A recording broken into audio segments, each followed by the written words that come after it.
2021. Is, with 1,400 hours, is only 24,000 less than new. But it is all-wheel drive too. But it is, yeah. Okay. And then the last one's the one with the snow package on it.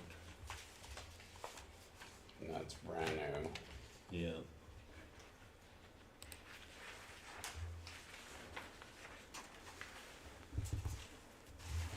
And then for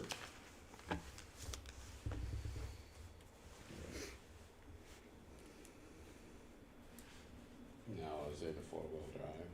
Oh, well, there's yeah, he's got them both. got them both on here. Okay.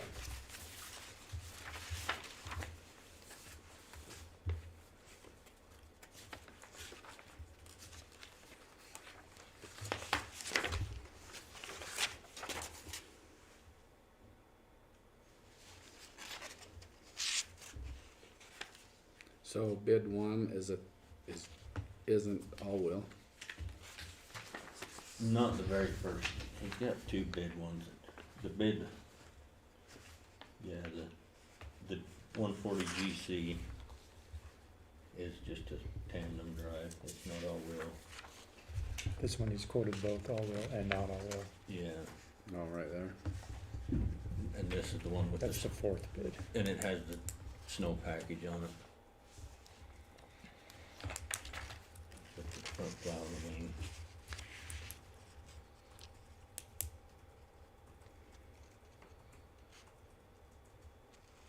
How much is this gonna be to set up these others for a plow and a wing? Well, It's right here. Well, I got that one, yeah. It's right here. So, this is the way it's broke out. So, 30K. yeah, 37.5 difference between the all-wheel drive and the tandem And then the drive. plow's right there. Wing.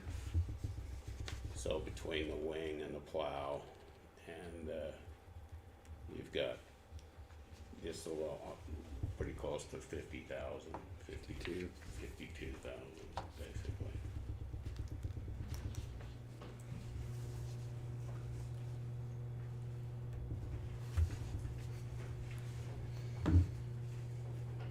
And 40,000 difference between the all-wheel and the tandem.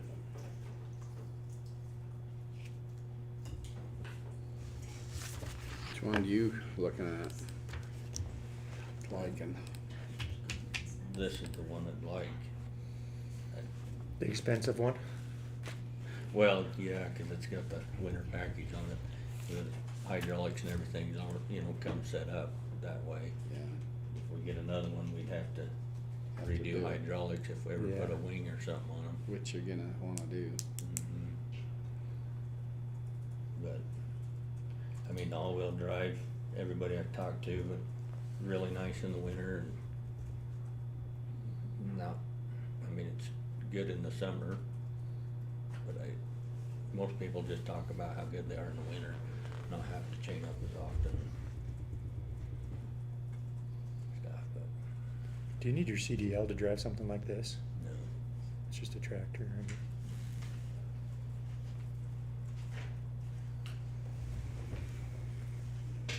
Well, for 20-something thousand, I'd go with the new one rather than the one somebody's already used. And it's not set up for a wing or something, so it ended up costing you more by the time you, I think those packages, hydraulic packages are pretty expensive.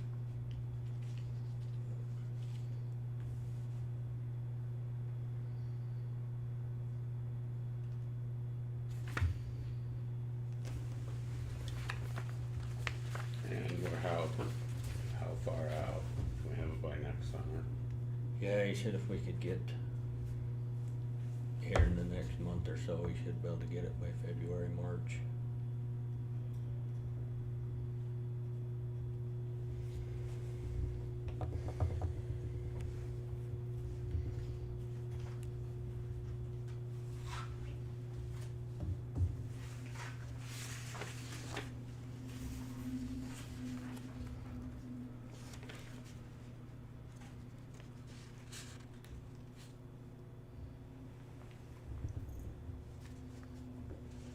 He's out of Salt Lake. This guy in Salt Lake.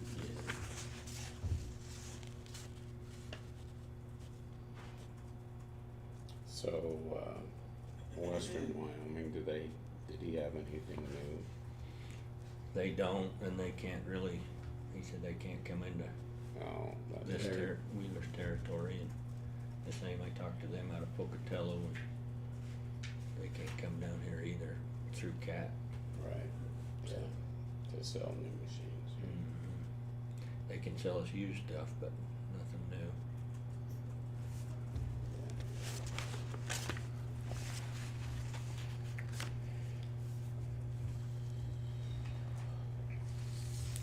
Be fun to drive on that one. That's what I was asking about, is he,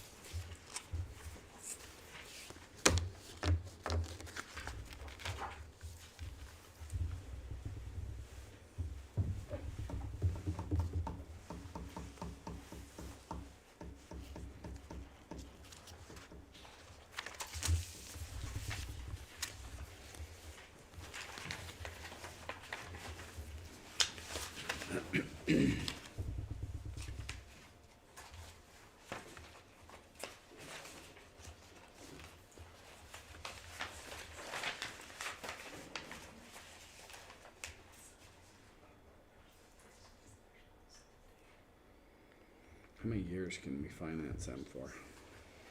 100. So, if we pay 100,000 down, and finance it for 4 years, it'd be 93. Our payment's gonna be around 93,000 without interest, so you're gonna be about 100,000 a year with interest.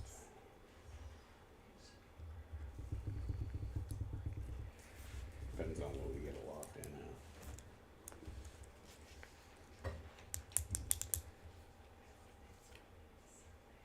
at. well, we're financing it, I would definitely want to just go with this, nicer one that's all set up, ready to go. If we were coming up with the money all up front, probably be more economical about it. I don't know if that's how you guys feel. But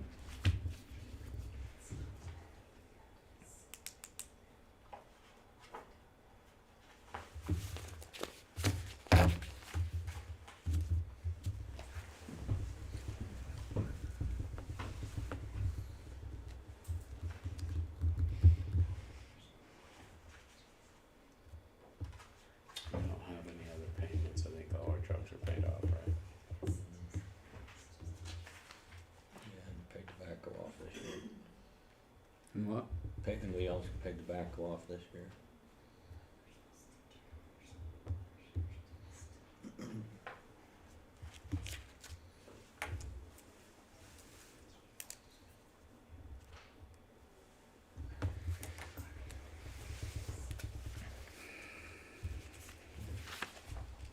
So- Well, are we wanting to do this right now, or do we, what do you think, Bill?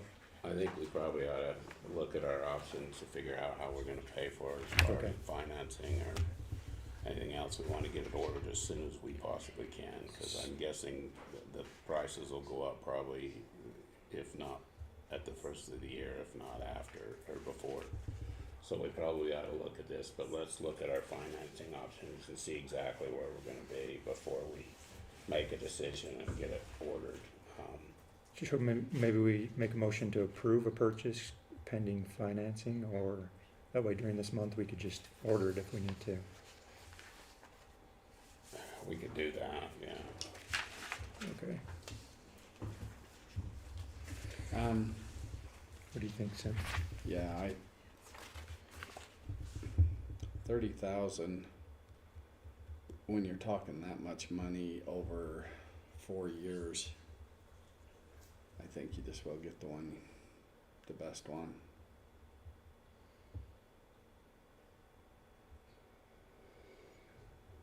Okay, I'll make the motion that we order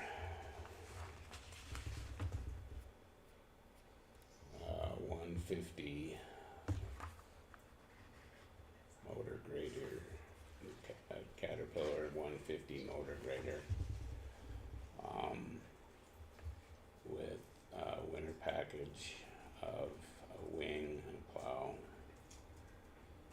and looks like the estimate's gonna be, or the bid's gonna be $472,704. And we will explore financing to find out what the best route is going to be with that. Okay, second that motion. What's the bid number on that? Should be the top. Thanks. Okay, the motion on the table is, we order that motor grader 150 for the said amount. All in favor, say aye. Aye. Any opposed? Motion carried unanimously.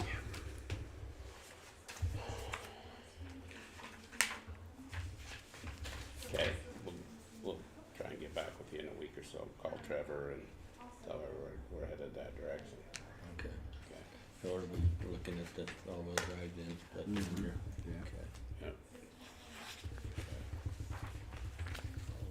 Get all of them today and let him know.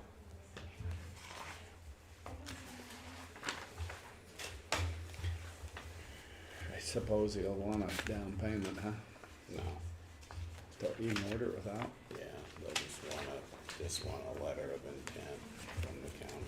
Minutes, just minutes saying that we obligated the county dollars.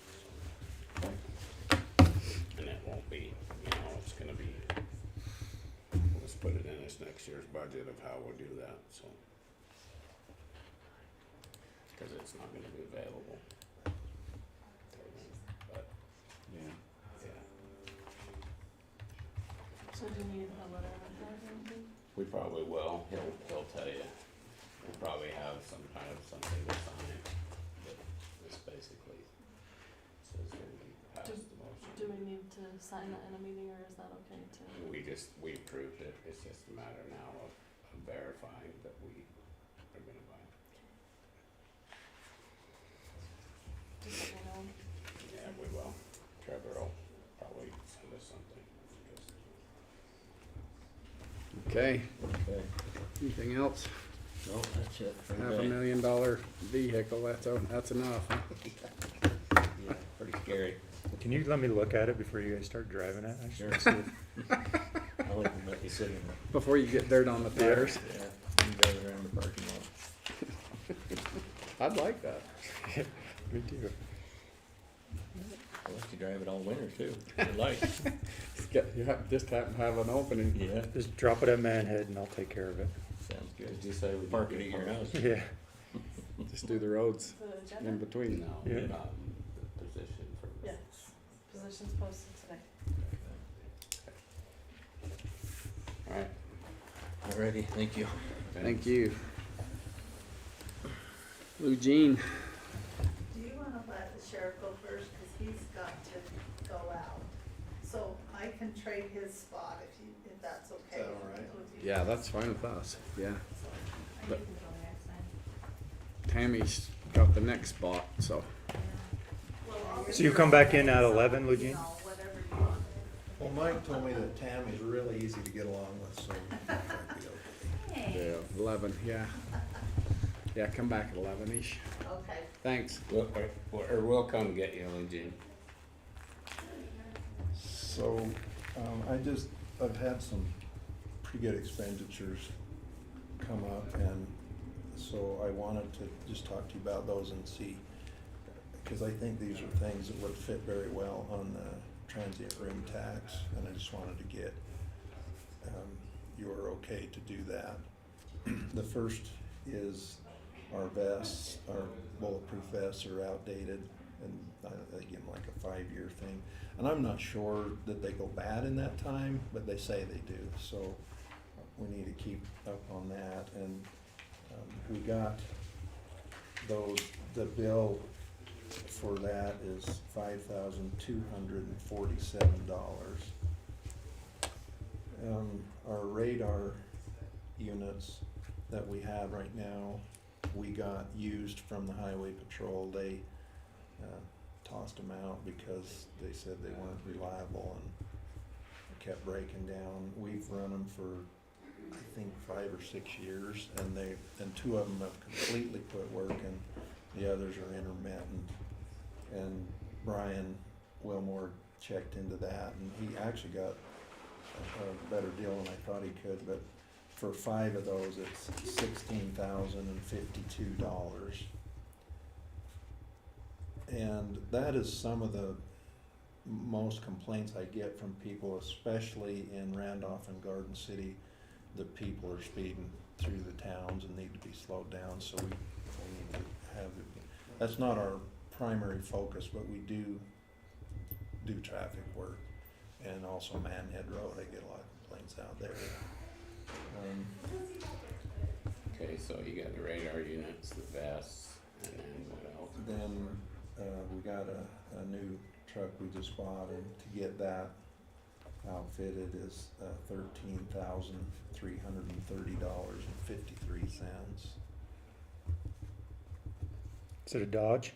No.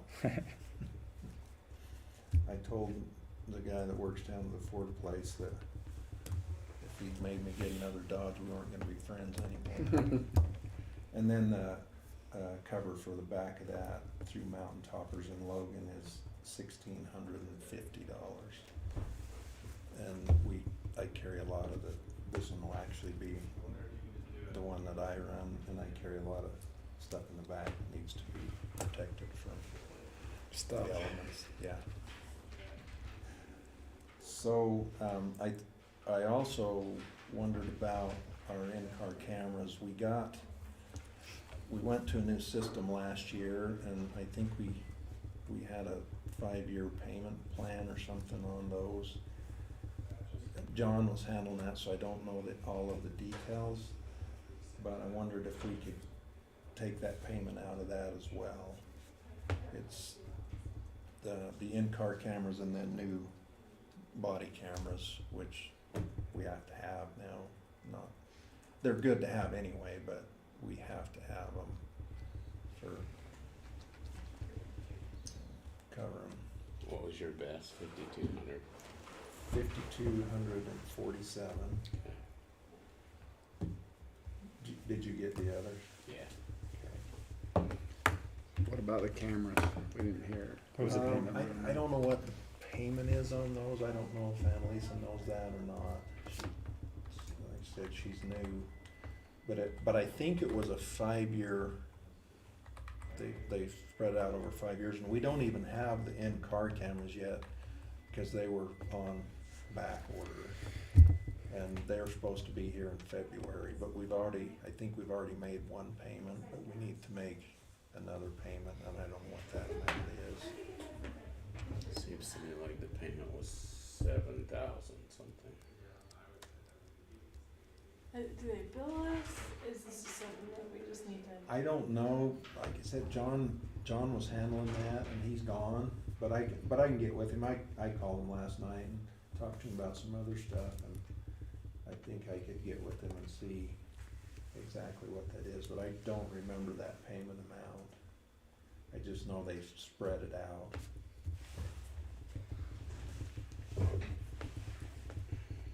I remember talking to him about it, and he showed it to me. I'm trying to think when it was. It was when we were flooding. And we've got the body cameras already, but the in-car cameras haven't showed up yet. Okay. And some of our in-car cameras are they're getting pretty old too, and they're starting to go bad anyway, but we've already got it worked out with, Axon is the new company, and it's, again, I'm not great with computers, but it's a little better way to store the videos, and then they can immediately, with an app, pull up their video on the cell phone. We can, so like when we're writing reports and stuff, we have access to that video and make sure that we've got accurate reporting, and we can send it right to the prosecuting attorney and the defense attorney if they want it. it's really a pretty good system. It's a little better than what we had before. 'Cause before we had to go down and get on the computer and put a stick in and copy it and then send it out, and this way we can just send it right to them.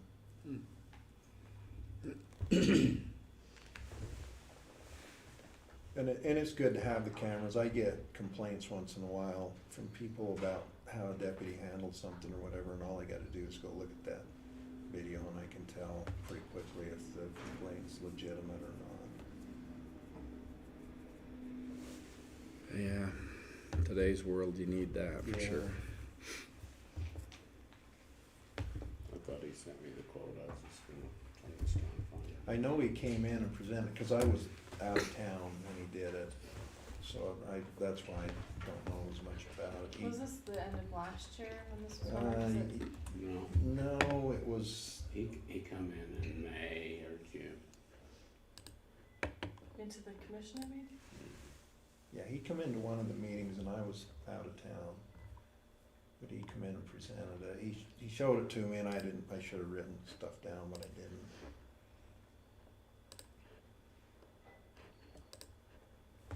I got it right here. So it was 48,000 over 60 months.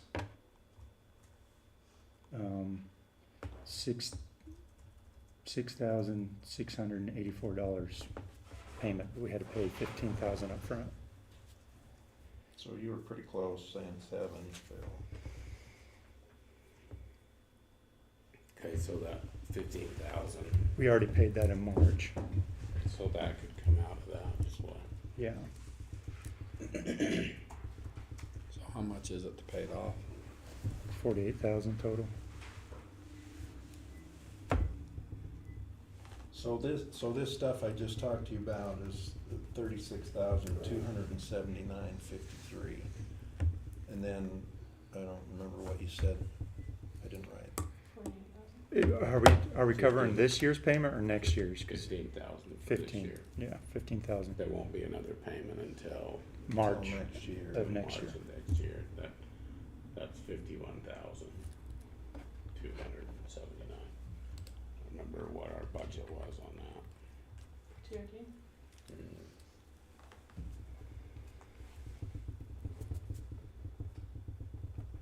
Seems like about 50. No? What did we give it?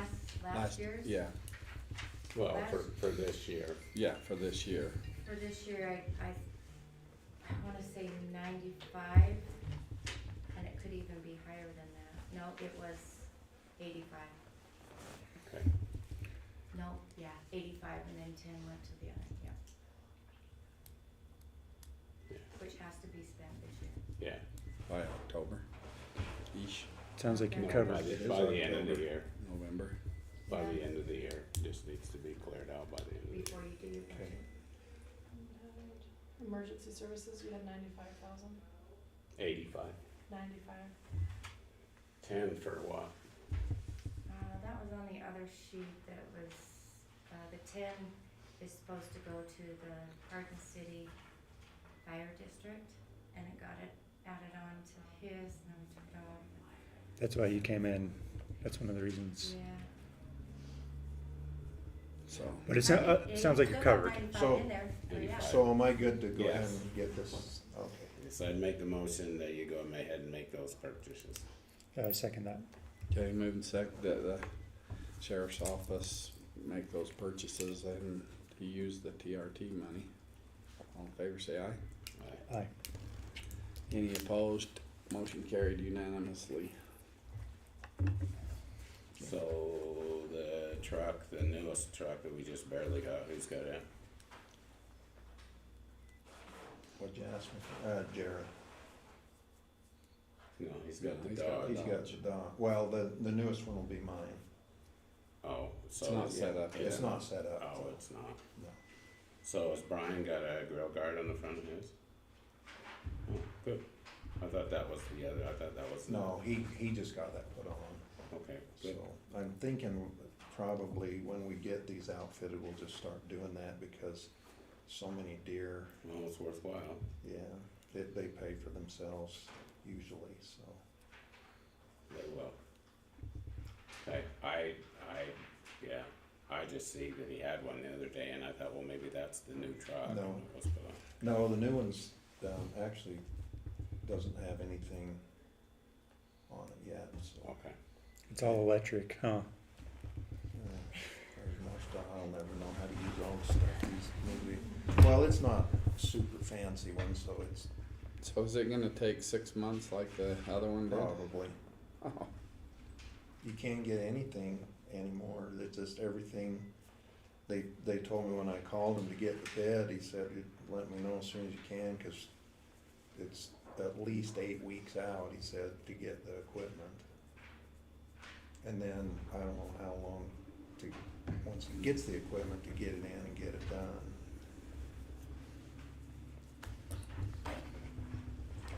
tell him to order 2 of everything, and then he'll have them for next time. Well, but if we have to get a Dodge, it won't fit. All right, well, thank you, appreciate it.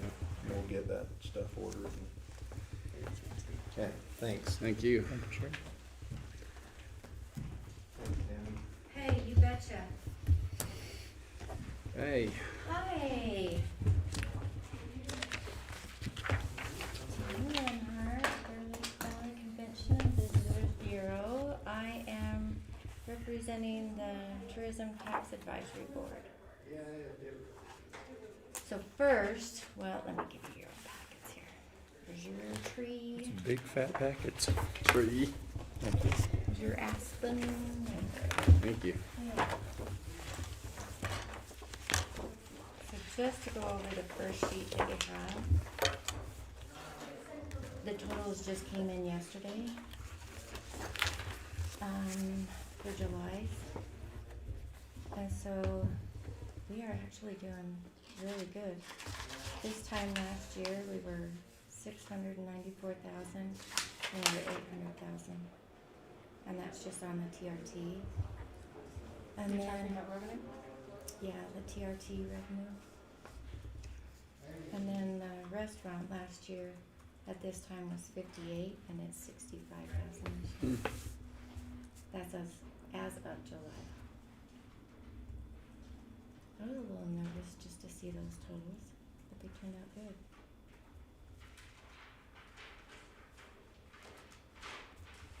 We still played it very conservative though when they were looking at the grant so that we could keep it lower, because last year our rollover was only 38,000, and that's Pretty close. That's really close. That's too close. I have a question for you. Yeah.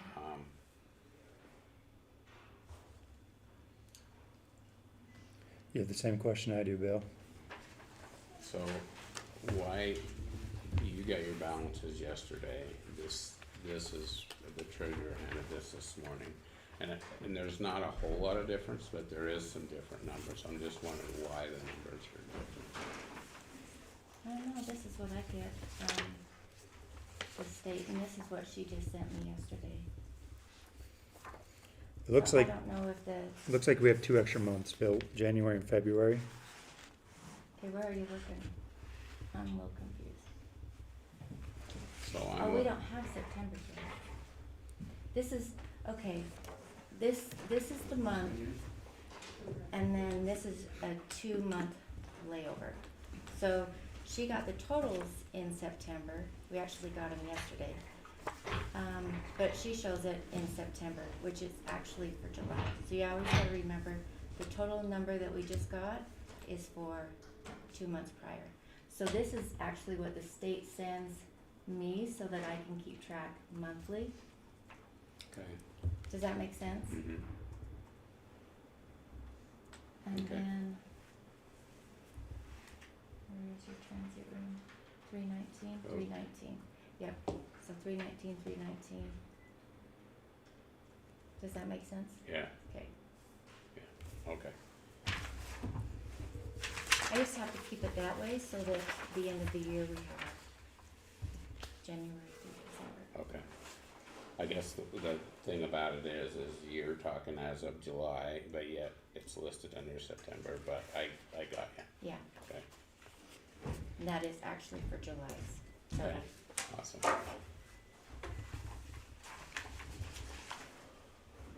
Any other questions on that one? Alright, so the next one, there were some of them that were granted 0. I reminded them that this is a grant, it's not money just handed out. So if you're gonna do a grant application, it needs to be filled out completely. It needs to have a reason, it has to do with tourism. So I read them, everything quite a few times. It was a 3.5-hour meeting, so they went through everything very diligently. On the second page of the minutes, you will see the comments. The comments here are indicating why they did not get approved.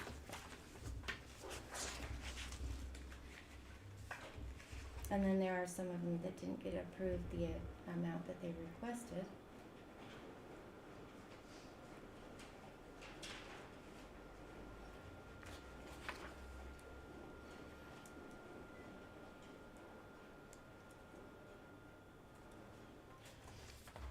I think the TT maybe, so it's the, Tourism Tax Advisory Board. I should have told you that one, it's the tab. I should have asked. We kind of started to tab. Yeah,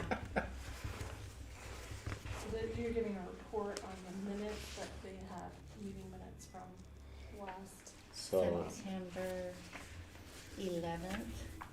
So the Tax Advisory Board, they go through all of the applications that were turned in. And the applications are for The grant applications the grant applications. from Then- each town. Whoever applies for them, but yes, this is each town. And the chamber, and the CDB, the fire district. And then we just they put in the sanitation and the sheriff's. And that will, depending on at the end of the year, because I'm sure there is gonna be a lot more money, by the end of the year. And then right here, you'll see your totals on there. We're at 818, and I think requested was that amount, so we're really close. Or that they approved. The amount, I'll give you a copy too. Thank you. The amount that they requested was 1,785,000, and we wanted to keep it close to 100,000 a or million. a million, and so we just went over 100,000. Okay.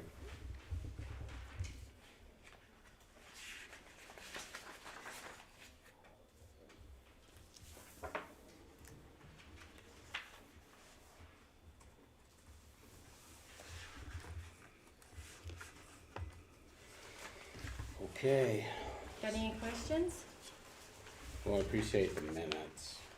That'd Yeah. be helpful to look through those, and I'm sure we'll have some questions, but this will Okay. give us an opportunity to get started with what we're doing. And then when do you guys do your budget hearing?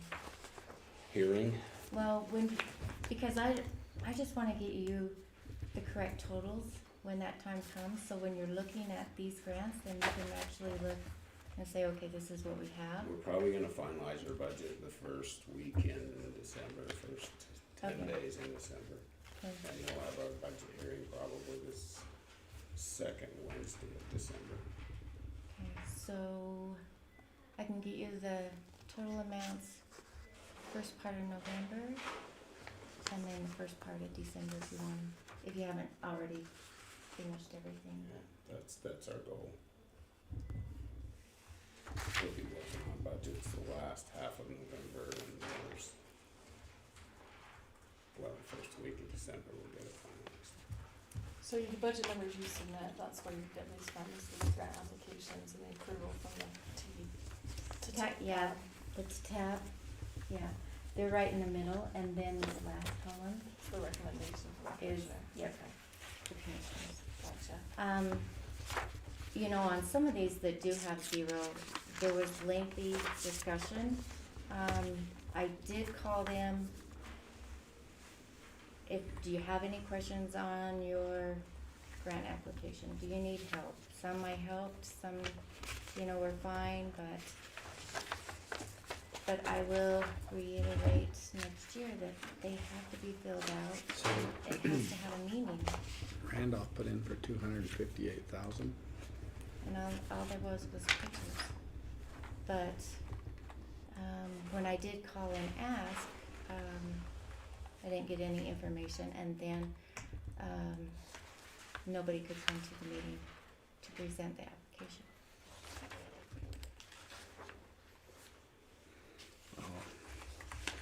Oh, to this meeting here, to TAB.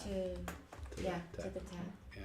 Cause you recommended that they come and present. Yeah, because that's when the board has all the questions, and then they can answer and, really feed back off of each other and make their decision, but when you don't get any communication whatsoever and you're trying to help them, but still nothing comes in, I mean, what can you do? The money's there, but it's not there just to be handed out. You have to do your job in getting that money, is what the board felt. Yeah, and I mean, it needs to be a detailed, what are you spending it on? I mean, not just a pavilion and throw in a number. I mean, you need to have You need to have a a bid, narrative of, yeah. an estimated bid, even just a generic one is better than nothing. Well, okay. Any questions for Tami? Good job. Yeah, Thanks. It's a lot of work. It is a lot of work.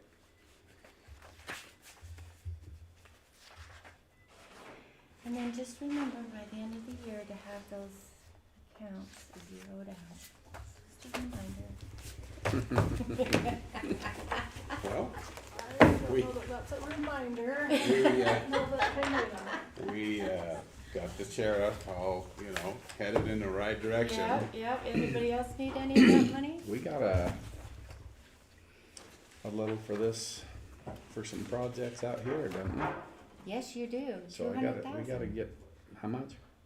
I do believe it's 200. And wait, it's gotta be spent by the end of the year? Yeah, so we Or gotta bought get going on that. materials We or need a whatever. sound system, we need new lights. We need a lot of stuff. Yeah, So we- get it ordered. Hmm? Where's it? So we gotta get going on it. Yep. Good. All right. And you say we, who are you saying? Bill. Okay. Jonathan. I like to call him Dad. Dad, that's okay. Pops. Bill and John. Anything else, gentlemen? I don't think so. Okay. You're doing okay? Can we do anything for you? Yeah, what do we need for you? No, I'm good. Thanks for doing all the hard You work. are so very welcome. You I guys think have a wonderful day. Maybe next year, I'd like to know about the TTAB meeting and be a part of that a little more. Yeah, John was gonna come. I missed you. I was gone somewhere. So, Yeah, it's posted. I'll just let you know. I guess. In fact, I think we were down at USAC during the TAB meeting. Do I'll be we- a lot more we informed. wanna move on this and approve it? No, We don't have to approve it. it'll be approved in our budget. Oh, It'll be part of the that's budget. right. And that's where you could actually change some of the totals, because there will probably be more money that you can do, Yeah. especially with sanitation and the sheriff's department. Other things, so. See how it looks, but for right Okay. now, it looks good. Looks good, Yeah, I thank think you. so. They did, I was very, very impressed. They went through everything Good. very long. Was it well attended? The two gentlemen were not there. So it was a room full of women, so. Ooh. That's probably why it was just so organized and done well. Brutal. Thank you. Thanks, Bye, guys. thanks for coming over. Dang. You're very welcome. All right. You're in charge of all the tourism stuff? Yeah. That's a big job, especially they'll travel, Yeah, she's got her hands full. especially with summertime. Does a good job for us. Go ahead and state your name and why you're here. Kim for the record. Stander, I wanted to be with the commission about the RV lots in Swan Creek that I own. The sanitation charges, these RV lots, did I go ahead and talk about it? Yep. These RV lots that I have there are not accessible, don't have improvements into them. When I called to talk to somebody about it, they mentioned, well, the people are using the sanitation anyway. And some of the lots, I couldn't agree on that, but my RV lots are not accessible. And all I got for pictures is on my phone I took this morning there. So it's just kinda hard to, So on your RV lots, nobody spends any time in the summer? no, I can't even get to them. If you look at these 3 pictures here, they're not even accessible. I agree, most RV lots, you can go park there and use them, but mine aren't, mine don't have any improvements into them.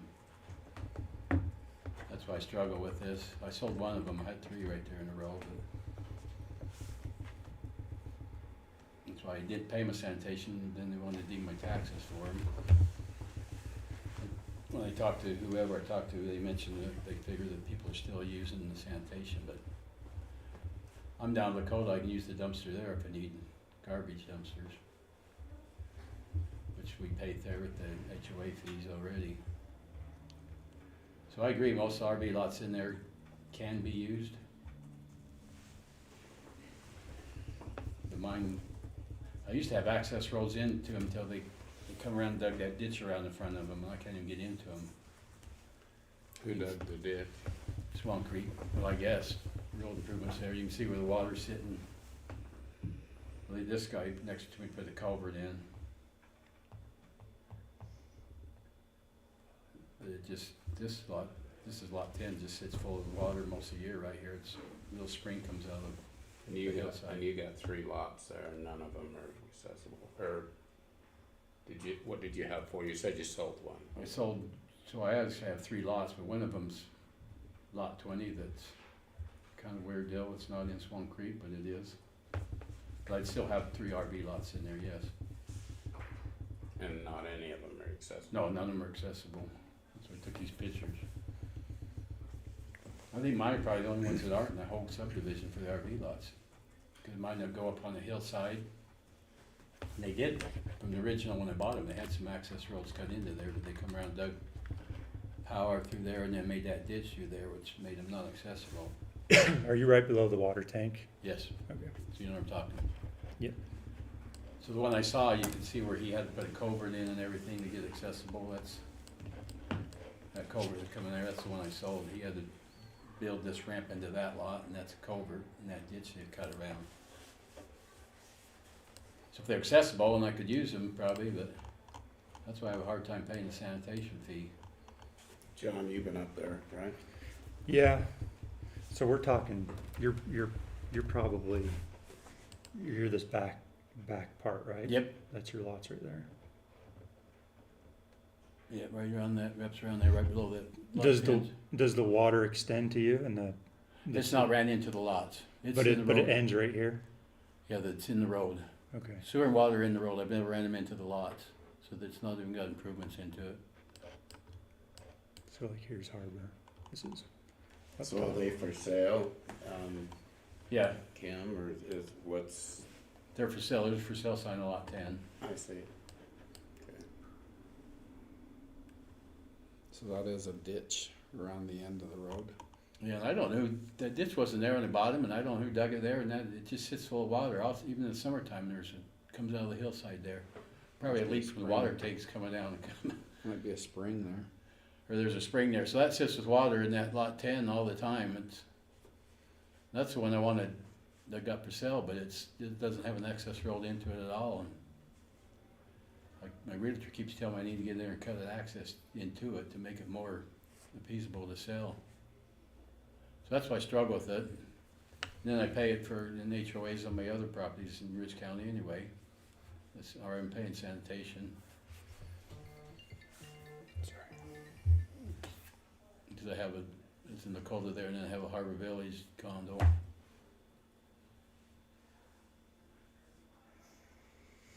Joined the Swan Creek HOA on the south side of the road there. Right here? No, he's right. Oh, you got an old picture. So they've improved these lots right along here, and they joined in on Swan Creek. Those are all dropped off really bad, but they brought a lot of landfill in to make them even accessible. Yeah, if they were accessible, I could see what you're saying. You could go up, people can go up there and camp and then use the dumpster, but I've never stayed on there once, all the years I've owned them.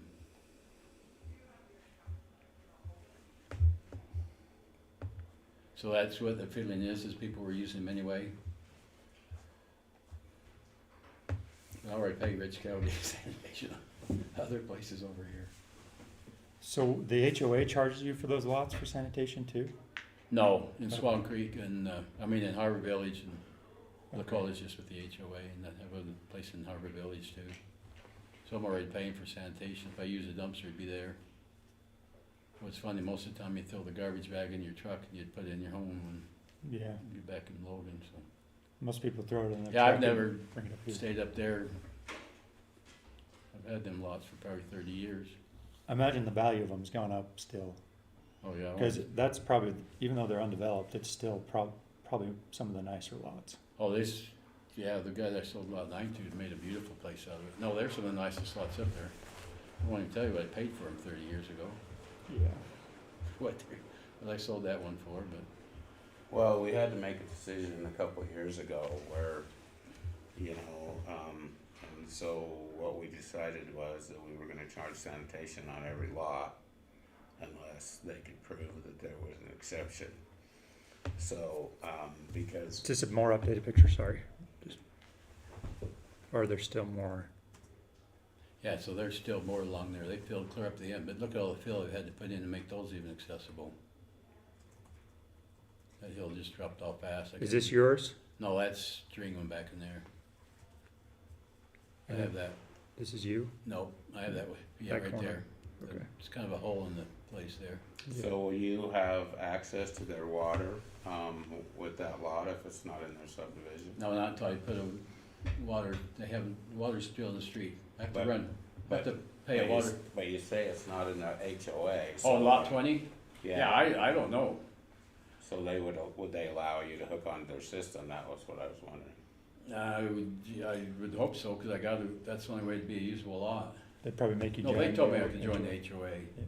That's what the others did, where they built that big pad you can see on your picture there. They Yeah. joined the that whole strip there was not in the HOA originally. Oh, okay. And I don't know why. Now, when I got that lot, I didn't know it wasn't. And they were telling me it wasn't. Let me see if I can open It's this lot up. 20. So what's your sanitation? How much is it? I didn't bring that bill, did I? I didn't pay it. It's been, what did you do, a couple of years ago, and I thought maybe it was a mistake. So then I could see on a lot of lots there, and if people only have that lot and come over and stay on it, they're definitely gonna use it, but where I have other places over in Rich County here, I use the dumpsters on anyway. Well, each county, the thing about it is garbage is provided for you in each place, so you got a sanitation fee, doesn't cover you for all the Yeah, no, I houses know. in your county, but. But I can't access the lots, and I've never stayed up there once.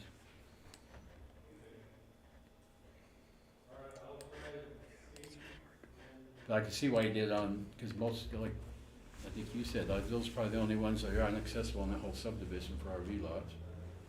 Cause when they subdivided it, and mine used to have approach roads into them until they dug that ditch. They were all accessible, but now they're not, and it's been that way for quite a few years, probably about 10 years since they come up and kinda redid the road and dug that ditch around the bottom of my lots, mine are hillside lots, so I can't even get to the ditch and go up and they cut my access, if there was one, they'd cut them all out. So you haven't paid sanitation this year or last year? No, And we were only billing for 6 months of the year because they could only access it for 6 months of the year. oh, yeah, what it was, I didn't know that, Yeah. I thought it was a mistake, so I kinda ignored it till I got the last one, and that's why I called up, and she says, well, we figure people are still using their RV lots and using sanitation, so. That's when I told her I wasn't, and she said the only way I could get is to meet with you, explain the situation, why. So you did have a provision when you added them on then, huh? Yeah, that we'd only bill for 6 months because there was no access in the winter time. So, we, you know, we made a concession that we'd only bill, for 6 months of the year, which would be $75. So. I thought I got billed for the full year, I'm not sure, I'll have to check on that. Well, if you didn't pay last year, Maybe so, it's why. you know, 75 times 3 for each lot would be $225 a year for a half a year. And that kinda adds up, when you got a few lots there and don't ever use them, yeah, they're for sale, it's not that I have what to use up there. So I'd ask the council to make a provision for me on them. And then you'll know as soon as somebody buys them, they'll have to, I don't know how you don't know if they start using them, do you? Mhm. On the RV lots, where otherwise you have a building permit you pull, and then you know. Yeah. So I can see why you did that, yeah, you had no idea Who's using it? who's using it or not, because Yeah. on my regular, I have 3 other Swan Creek lots in there and I don't pay it on, but I can see why, because they're vacant. When I build, you'll know from the building permit, but these will never have a building permit. And it's a tremendous cost. Sanitation is. Oh, I know it is. It's ginormous. You know, you tell me, I've watched people for years drive up in there and use those dumpsters off the highway coming down from Idaho. Yeah, For years and years I watched them until they put the gate up and kind of secured them up the side, which has been nice. yeah, I would say Swan Creek's the most secure dumpsters by far, behind that big gate. But before And they, another gate. before they did that, you wouldn't know. I watched people come off the highway, Idaho plates, dump into the dumpster, Yeah. go back. So I know exactly why you're doing it. And I didn't even think about why these were assessed now until you had a building permit, but you don't pull a building permit to improve an RV lot. Other than Swan Creek, we have to submit an application. That's why we determined that all the lots would have a sanitation fee attached to them. And, you know, and like I said, unless there was an exception, and weren't accessible and couldn't, you know, be developed, then, you know, then obviously in your situation, they're obviously not being used until you can do some improvements, but, Yeah, and so you don't even know when you run the sewer through, you guys don't connect at all on that? no, that's just all the sewer district So the powers. sewer, cause see, I gotta pay a sewer connection fee, Yeah. and then they run the sewer to the property, I have to pay a water connection fee. And then Swan Creek will bring the water to the property line, but that's not been done on these lots. So I figured maybe you'd know when they do that, but you don't even have a We connection there. don't know anything.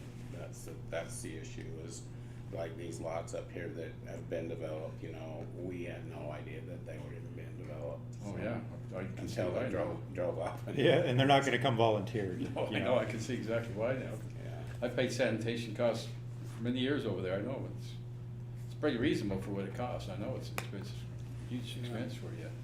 Well, I'd ask for provision, and I'd let you know when if I bring the sewer water into it, I would call it more improved lot, and I'd be willing to start paying for it if I could get some kind of provision for now, or if I sell them, when you sell them, will you know? Because they'll change. So when you sell a lot, you don't even know. we really don't. There's no way to marry the data between our sanitation and all these other entities.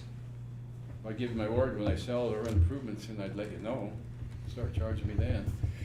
Well, on yours, I think I could probably keep a pretty good eye on it, but. Are you up there, or? Yeah, so I have that internet tower that's right at the top of Scope. Oh, that one they just put in up on top? Yeah, well, I have the one that's right here, right next to you, Oh, that one down there. and then the other one up here. So I drove past your lot quite a few times. So who put the one, yeah, right up above it there? That's also us. Well, I know, I didn't know I was there, and I drive around up there all the time on my side-by-side, and I come up there, and I'm like, what's this new road? And I go out there, and there's a new tower. That new road is from me just driving on it. So what internet use is it? It's just the competitor. But as far as your lots go, I think, Oh yeah, you can watch them really good then. yeah, I don't know. Do you guys feel comfortable? But how long are you on the board for? Putting you in there. Right. How long is it gonna be on the board Well, I forever? mean, you know, John,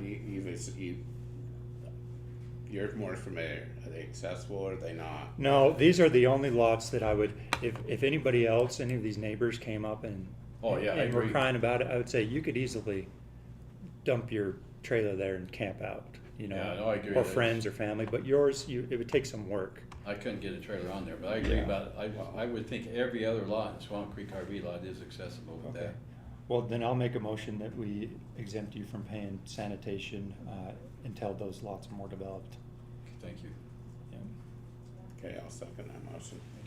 Moving second that we exempt him from the sanitation bill. On these three On lots. those 3 lots. Yeah. All in favor say aye. Aye. Any opposed? Now, there is one question about that. That would be as of today, but are we gonna exempt it from the beginning of when we started charging, or where are we at with that? Please, because they're still due, aren't they? Yeah. I mean, Yeah, they're if we're be- gonna do it, we they're just gonna will be do it. put on your taxes. We'll do a little research on that, I guess, and see where we're at with that, but. You may have to catch up and then just not pay going forward. Because if we start going backwards, it gets a little more difficult. But with you know, other- they haven't been accessible for a long time. Yeah, but this is the first time we've seen you in here. you know. Well, I kinda thought maybe it was a mistake, and then, so I didn't know did you send the original letter out saying they're gonna start paying, or did? Yeah, I think, 'Cause I don't know if I ever saw that. We sent a sanitation bill, is what we said. Yeah, I just started getting bills. And I this thought- is what we sent in 2020. And they went to every Yeah. lot owner. Yeah, 'cause I don't remember seeing that, maybe I did, but.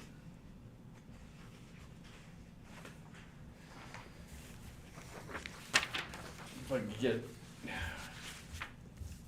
I think they've already put some on my taxes, if I could just pay what's due from there on. I think there's 2, you did 2020? I think, Spring in 2020, so I think it probably would have gone on that summer. so I think 2020, 2021, I already got put on my taxes, it's just what's due now. So I've already paid some on taxes, I know that, Okay. that you've already taxed, cause I didn't pay, I haven't paid any. I kept thinking go away was a mistake, cause I didn't, I mean, I don't have a problem dismissing the charges backwards either, but I don't know how you guys feel. I should've come in sooner, but my life's been kinda hectic the last couple of years anyway, so. Yeah. And we don't want to make things difficult for, you pay your property taxes and that's, I'll tell you what, we'll go back a year and see what's on your taxes, and we'll go back for a year and dismiss for this year and last year. How soon will they know that? 'Cause I'm gonna go pay my taxes right now, I'm over here. I have some back taxes on some. So you'll go back 1 year, dismiss 2022 and 2023. And can I get parcel numbers for these? Well, we'll see on the taxes right here, let's see 'em, if that's what you got, your tax. Well, I'm changing the names on it to different entities. Oh, So it'd be, it'd be 41-08-070-008. Okay, And they have 41-08-070-0010.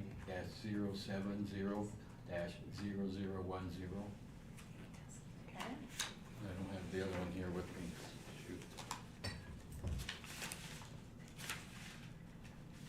You can call me. I can call you on that. Then could I get a copy of the minutes too, there's a fruit?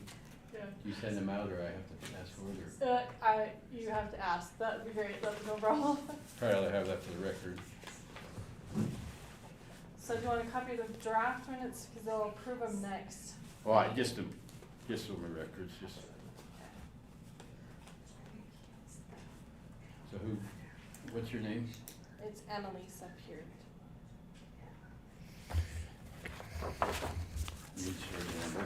I'll call that number to you. I don't know who put this Okay. on my desk. Do you want I'm my glad number? they did. Yeah. Oh, yeah, give me, you got I'm that. sitting here, going, And you, I always get one. No, I left those But our windows going. number is Okay. 801 It's like, who the heck did that?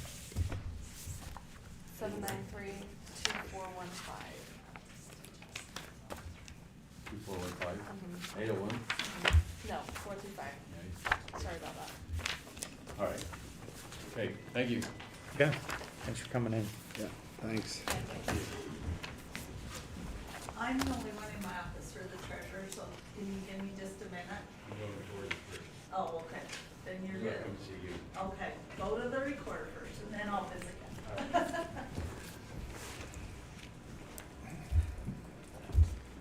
Okay, Tax notices haven't gone out, so we'll be paying taxes on Last Double week. find out. it.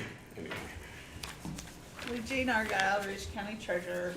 I'm here to have the commissioners approve the circuit breakers that will put the abatements on their tax notices for this year. I'd give you a list of, the veterans don't really need to be approved because they're done through legislature, but I just give you a list of both of them so you know all of the people on them. And then if you have any questions on any of them, I brought their applications if you wanna see, you know, how I came up with the amounts. so, did you I did find determine- out that's the taxable value that's on that sheet. That's with the exemption then, right? Yeah, that's the 45% exemption. Okay, I was gonna say, some of these guys, that's pretty low. Yeah, So yeah. that's just what their portion of they have to pay Yeah, with their that's just exemption. what they're taxed at, not their market value. Okay.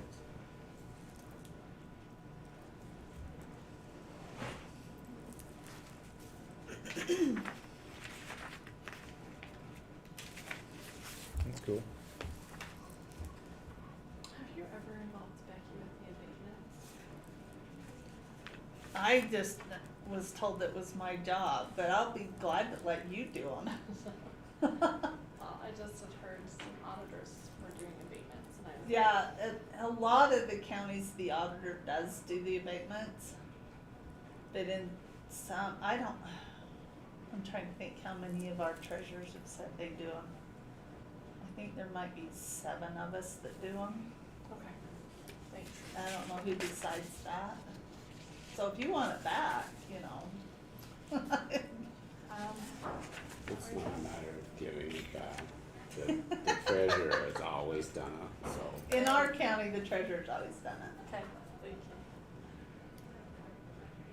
You can only have one circuit breaker property at a time, and it has to be your primary residence. Yeah, it's gotta be your primary. I've had like 4 or 5 veterans call, disabled veterans that have property over here, but none of them are their primary residence, Okay.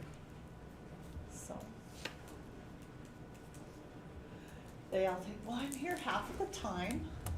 Like, it doesn't work that way. You have to designate one as a primary residence.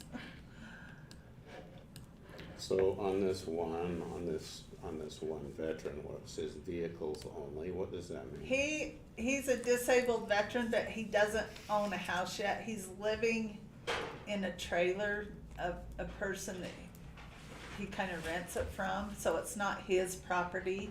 Mhm. But he still is able to get his vehicles, like the licensing, done through the veterans. Cause that's the personal property on there that they get right here. Okay. If any of them want to use their portion of their veterans exemption, they can use it on their licensing of their vehicles. And then I just have to take that amount away from their home. So, He actually called me, cause he thought he needed to be here for it, and I said, well, no, you don't have to be here for it. You can if you want, but. it's interesting, very interesting. Also, yeah. So who determines the percentage of eligible or disability? It's through the VA. I don't know if they have a board along with their doctors. I don't know that process, but Okay, well, I make a motion that we approve the circuit breakers, that's been presented to us. I second that. Moved and seconded that we approve circuit breakers for our treasurer. All in favor, say aye. Aye. Any opposed? Motion carries. Anything else? You wanna sign those then? The No. first one is the blind exemption one. And That's like on the very bottom of this circuit breaker one.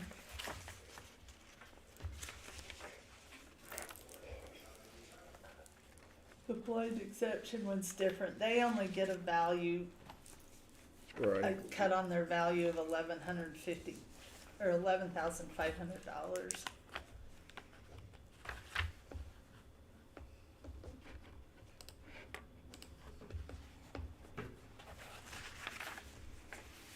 what is today? 5th.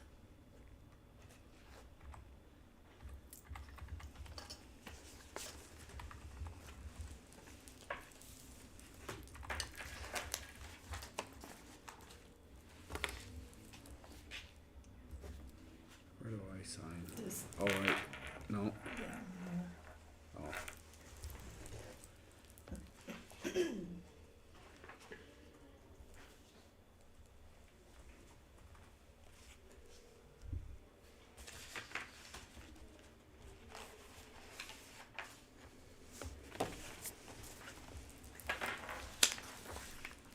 We've lost a few circuit breakers the last few years.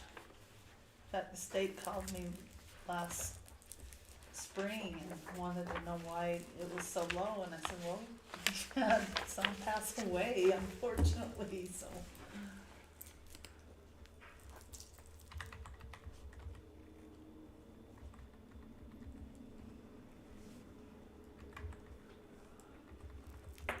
So these things that they're signing, these are just like you return and report to the state, right? And the state reimburses. There's a line on my TC 750 report that I have to put the circuit breaker abatement on it. And then I have to send in a thing to the state, and they reimburse us for the circuit breaker. They don't reimburse for the 20%, but they do reimburse for the other.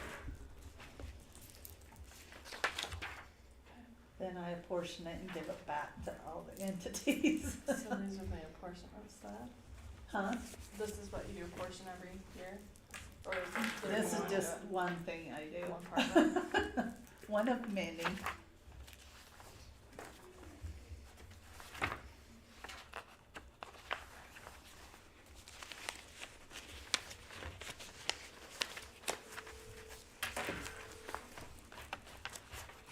I talked to Tami about the treasurer's conferences. She's gonna be a big help getting the little swag bags and stuff. And she said she could even help. So, that's the other thing, the UIDF.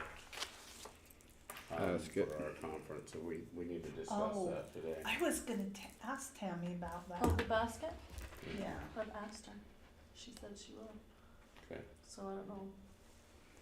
I didn't know if you remembered or knew about that, so I'm like, we'll have oh. to follow up with her and get a hold of it before we go down. Yeah, Okay. we don't wanna get down and go, whoops, forgot that. We can have a little placard. Mystery basket. Okay, is that all you need from me? Thank you. Thank you. And you'll, I'll go look up Mr. Standard's sanitation on those RV lots. okay, thank you. Hi. So Lynn is supposed to be here. Yep, So I just got a text from Rob Leeson, about the, you can read that. Fire board. How you doing? Good, you guys? Yeah. Good, good. So you need a executive session, looks like. Mm-hmm. Oh, hold on a second, let me, well, we can, excuse them, this Yeah, one, do we got a probably not motion to gonna- go into executive? For, what's it for? Personnel. Personnel, okay. I'll make a motion that we, go into executive session with our sanitation manager for personnel reasons. Second.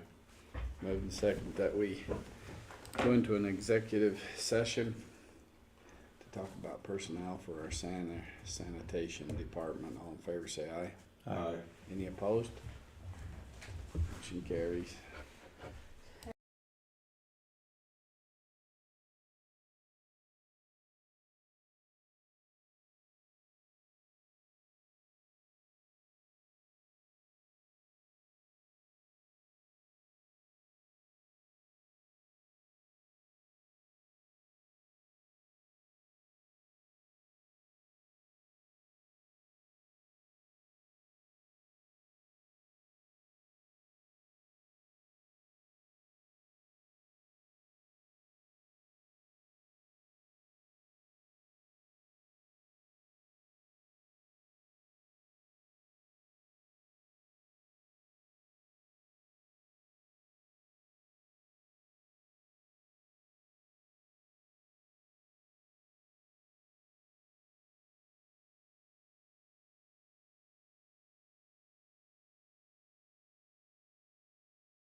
Okay, I'll call commission meeting back to order.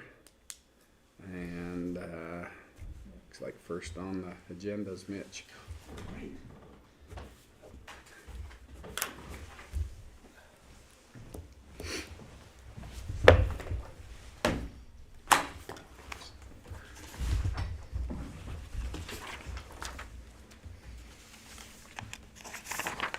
Thank you. There you go. Before I get started, Hold on, I'm having a problem with the recording here. no Let's worries. start again on a new one. Commissioner Cox, are you busy on the morning of the 23rd of October?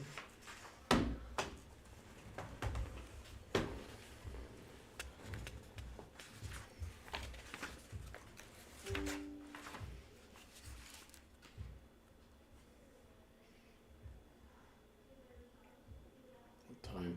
About 11:30? I can make that. Great, put it down. Okay, this is Rich County Commission meeting, October 5th, 2023, afternoon session. Okay, go ahead, Mitch. Okay, thanks for letting me come over today, I appreciate it.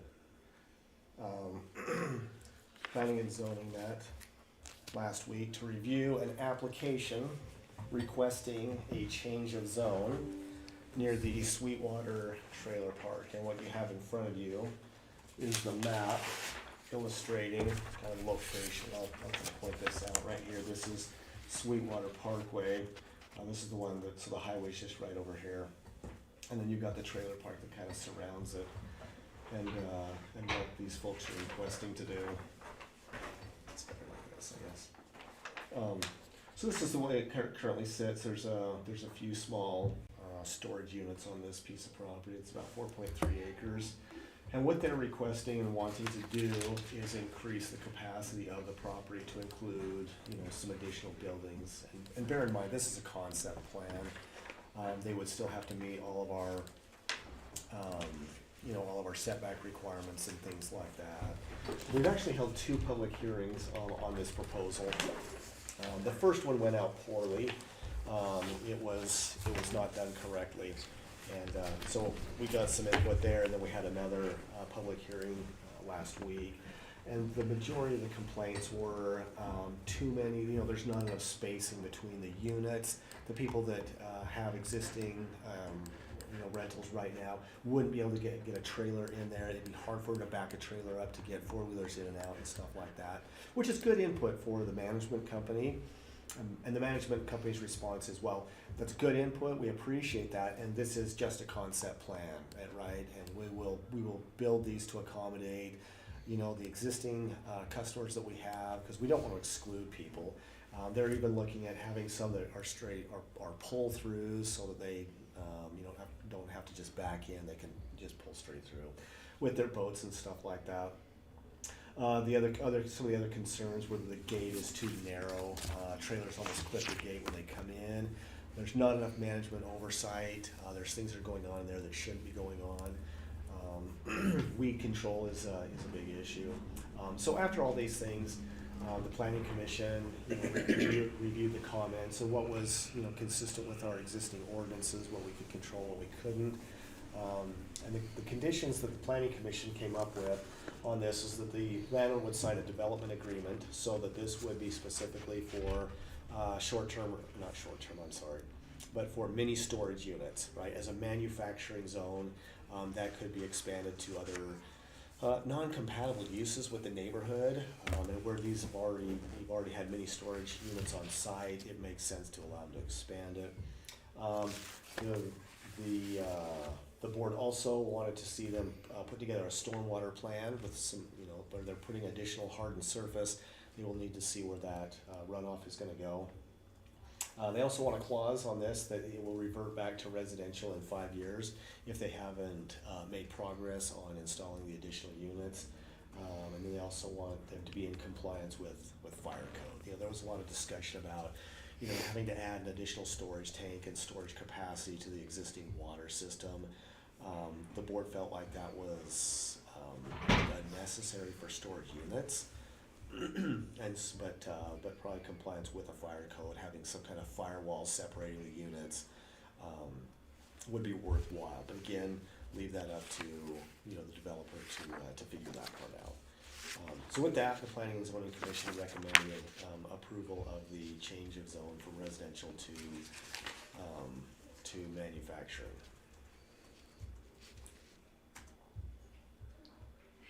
That's what it was I didn't have, was the final written rezone Conditions? with the conditions. Are you gonna, is that what they signed, the commissioners signed? You know, usually with a rezone, where it's a legislative action, there is a resolution that goes along with it.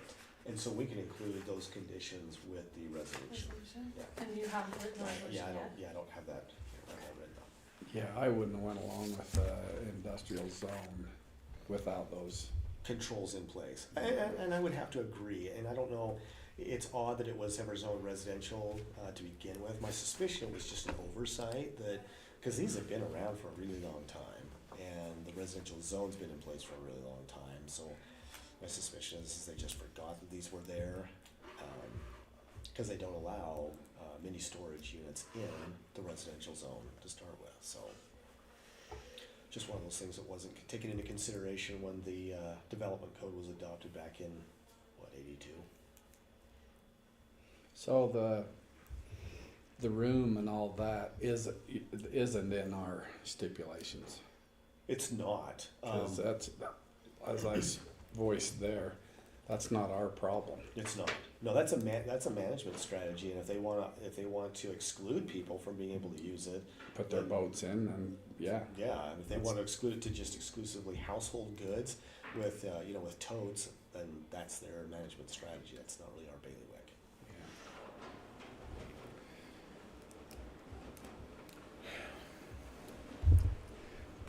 I mean, I don't like to see residential places turned to anything other than residential, but in this case, it's not gonna increase, it's not really gonna increase any of our services, you know? And if somebody wants to clean that up anyway, cause it's, The reason they had to do that is they don't have water. They want to do short-term rentals. there's no water on They that. don't have water, so that's why they. And that was part of their first proposal, and the neighbors were definitely not in favor of short-term rentals or any more traffic in the area. Yeah, So this is kind of a win-win, right? You don't have the short-term rentals, you don't have the additional traffic, and there'll be some, but it's not like it's coming and going. yeah, what we're starting to see is that Sweetwater Trailer Park is becoming, unfortunately, because that's all people can afford, that's becoming our primary homes over there. Mm-hmm. And so this is digging into that area, but it already is It's already unused. there, Yeah, and you said the stipulation, if they haven't done something within 5 years, it reverts back to that, maybe somebody will come in and develop out more pads for people, I Right. don't know. Ultimately, for people doing what they want with their property, so if it's gonna take a rezone, I'm fine with it.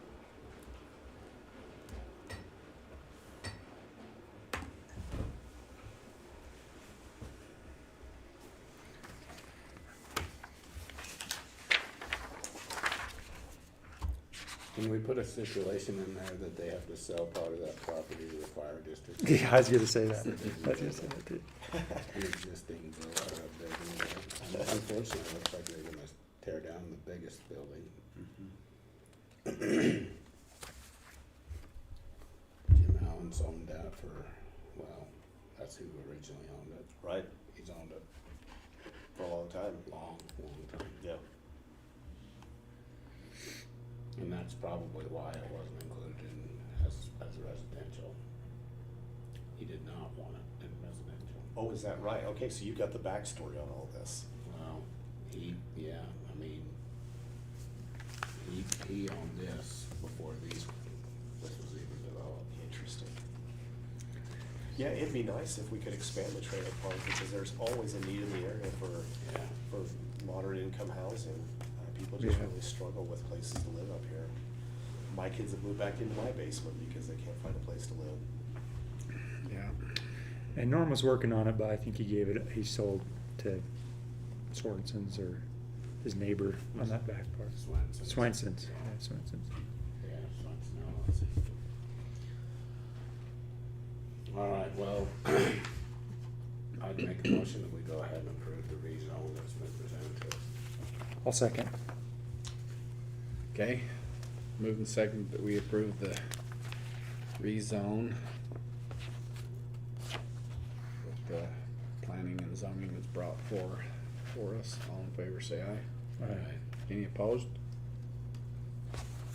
Motion carried. Okay, and with that, I'll work on getting a resolution, together for your next meeting to sign that includes the, whereas and stuff like that, so we'll make it official. And we're trying to figure out that road, that county road's a bad one. We're actively trying to figure out Good. what we're doing with it. Good. Well, I'm sure we appreciate that. Resolution. Thanks, I didn't know how that worked.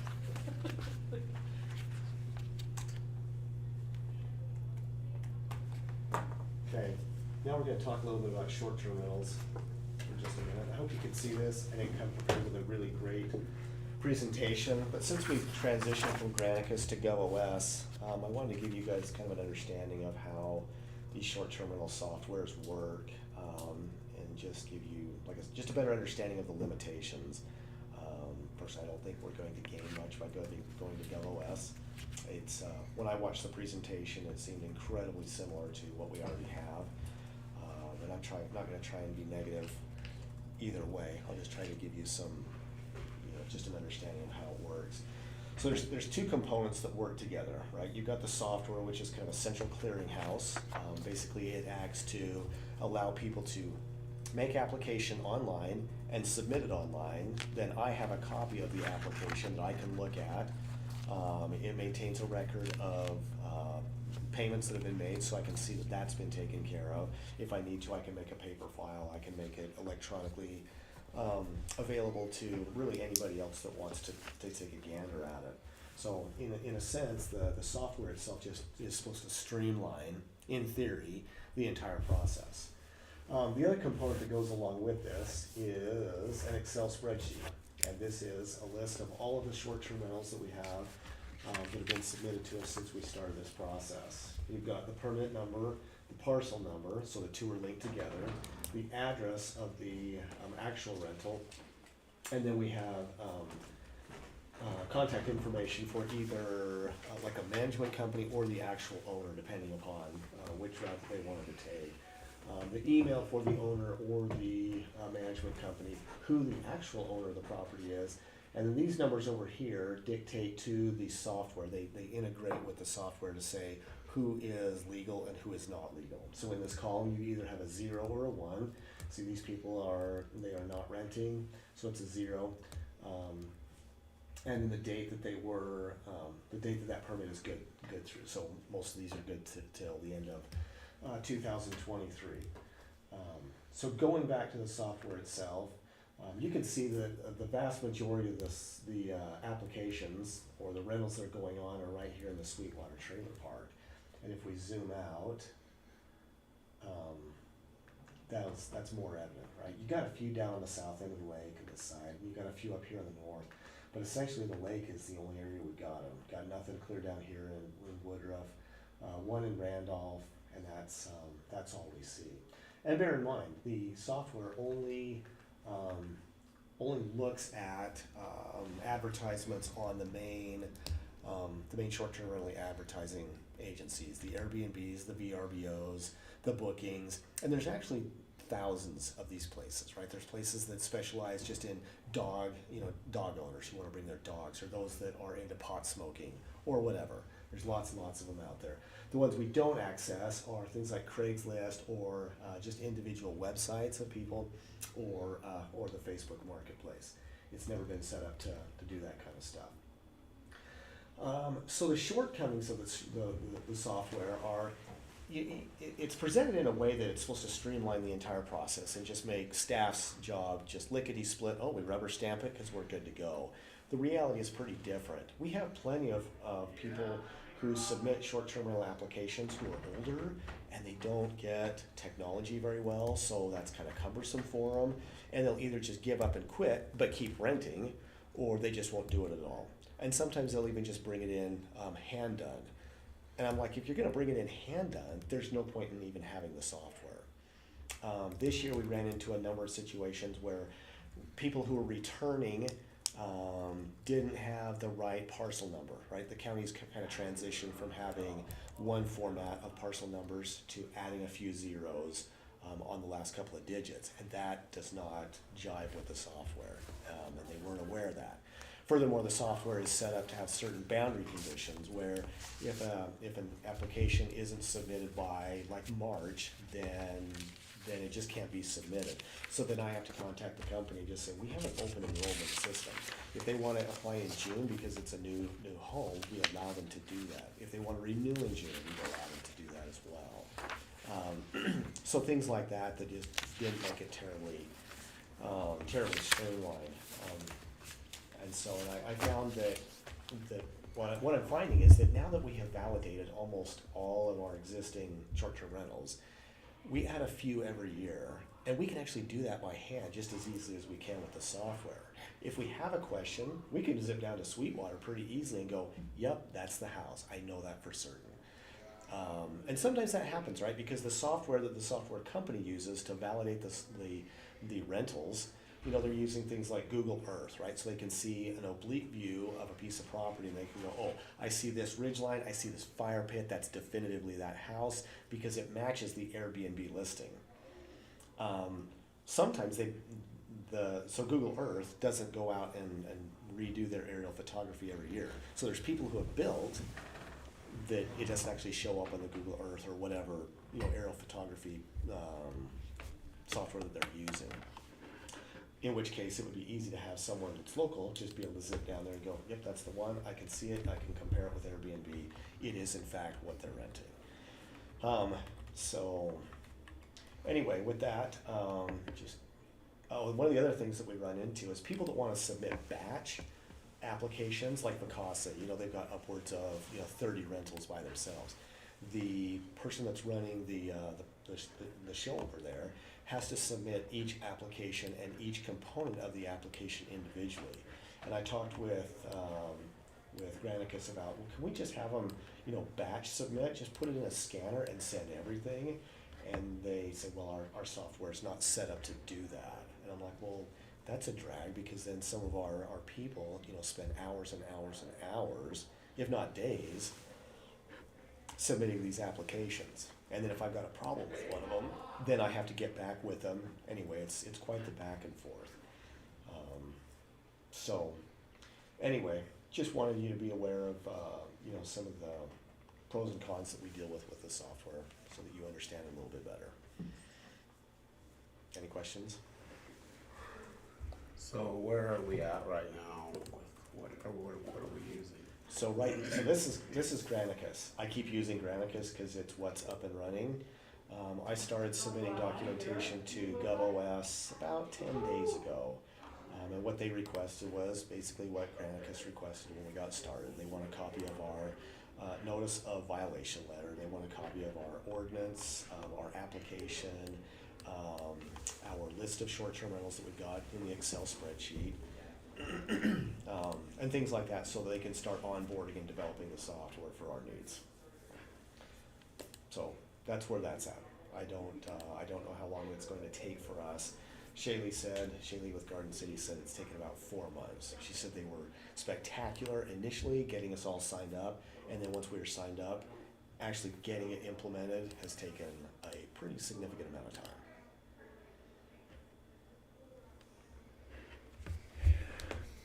So what's your suggestion? Cancel your softwares. If I'm going to be completely blunt, save yourself X number of dollars doing it, and doing it by hand just isn't that hard anymore. When you say anymore, Going into this, you look on the Airbnb, and we had about 80 of these short-term rentals at the time, and it seemed like it was, being pitched the notion of, hey, this is going to be really fluid. It's really going to streamline the process. Seemed fantastic when you've got that many that you're looking at. Now we have about 120, but we're finding that it takes about the same amount of time because it's amazing how many of the applications have a deficiency, right? Whether they either haven't submitted their state sales tax number, or they didn't submit a fire inspection, or the building inspection, or whatever. There's always some kind of often there's a deficiency. There are certain individuals that have an impeccable record of submitting very accurate applications. I really appreciate that, but that's not always the case. So go back to your map there. So you just said we only have 120, what's the 201? The 201 is all of the listings combined. So that is one house that may have a listing on VRBO and Airbnb, or one just on Airbnb.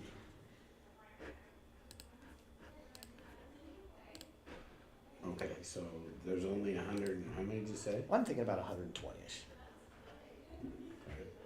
So what, Are we picking any up at all? Yes, we are. We pick up, as the summer goes on, it becomes less and less. We had one last month, and we can go to the registrations. And did they voluntarily come forward and want to register?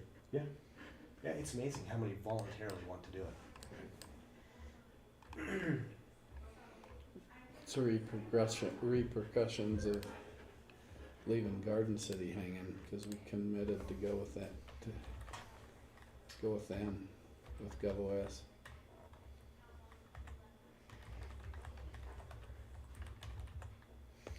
So they're not paying for their GovOS. So that one's new. TRT is. That one's new as of the 25th of September. This one's new as of the 9th of September. This is John Griner, but I think he had, this is just a renewal. That's not- All these documents suggest that it's a new application, but when I looked up the address, it's just a renewal, so he didn't have to submit all the things that he did. He kind of overkilled it. This Jaden Evans submitted on the 8th of September, for 80 Starflower. Oh, that's the one we just approved, actually. So did they submit online on Granicus? These guys did, yes. So that's what's telling me. These are all that have made it through the portal. What you don't see are the ones that get hand delivered to the office because they got frustrated with the portal or they just didn't want to deal with it. Okay, so where do they show up? When they When- hand deliver them? When they hand deliver them, I have to add a line down here. I have to assign them a permit number. I include all the information from the permit on the line, and then I just upload it to Granicus. And when I say upload, I attach it to an email and just tell them to update our system, and then one of the red dots that's on that main map will come off.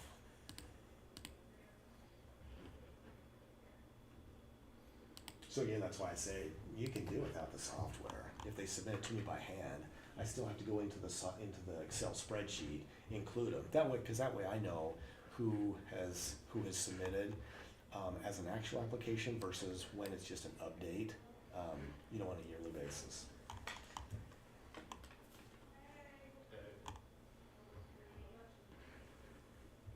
So if we didn't have either one of the software, how's that monitoring gonna take place? An individual can look on Airbnb just as easily as the software can scrape the internet. And most of the people around here, I find, use the primary three: VRBO, Booking, or Airbnb. We don't have hardly any of the specialty needs for specialty ones, like the ones that are specific to pot smokers or cat lovers or dog lovers or mountain bikers or whatever the situation may be. So what's your solution to pick those up that aren't advertising on those and have been identified but are out there renting? Do you have a solution to that? That I don't. And I looked on, I was kind of curious and went through like the Craigslist and the Facebooks, and I didn't find any. Now, maybe I didn't use the right search terms, I don't know, but I thought that was peculiar that I wouldn't find any at all. The one I haven't looked at is KSL. KSL Classifieds or their marketplace. I do need to try that out. So on your map, how many in Randolph, how many here in Woodard? I don't see any, but also when they come up, they will send me a report once a month or so saying, hey, will you take a look at these? And do we need to send them notices of violation? If there's one in Randolph or Woodruff, I just tell them those are not in our jurisdiction, and go ahead and take those off with the scrape. But I don't see any, and very seldom do the ones from Woodruff or Randolph come through. Okay, so if you're in Woodruff and Randolph, and they have no process, so technically they're not. So if they advertise on Airbnb, they would come up in Woodruff, but we wouldn't do anything with them. Correct. Or Laketown either. Correct. Or Garden City. Right, I know Garden City's got their own situation. So we ought to talk to the municipalities. I know there's 5 different places here in Randolph. Mm-hmm. I know, I think 3 in Woodruff, actually. I was kind of surprised about that, but I know 2. And that's, they're obviously not not paying any taxes, and they're not doing anything. Right. And I've probably seen those ones that you're telling me about, but once I identify a certain address as not in the county, Yeah. then Granicus tracks that and doesn't send them to me again. Yeah. Well, this is where we're at. We got contracts with GovOS, we got a contract with Granicus, and so we've got 2 programs, and we got them for a year, so. Both of them? Yep. That's okay. I'll keep doing it. I just wanted to let you know. Well, we're on the hook, so, It does happen. But in a year, for a year, and then, come next, well, we've gotta make a decision next February, because we have to give notification of For the contract. the contracts, so.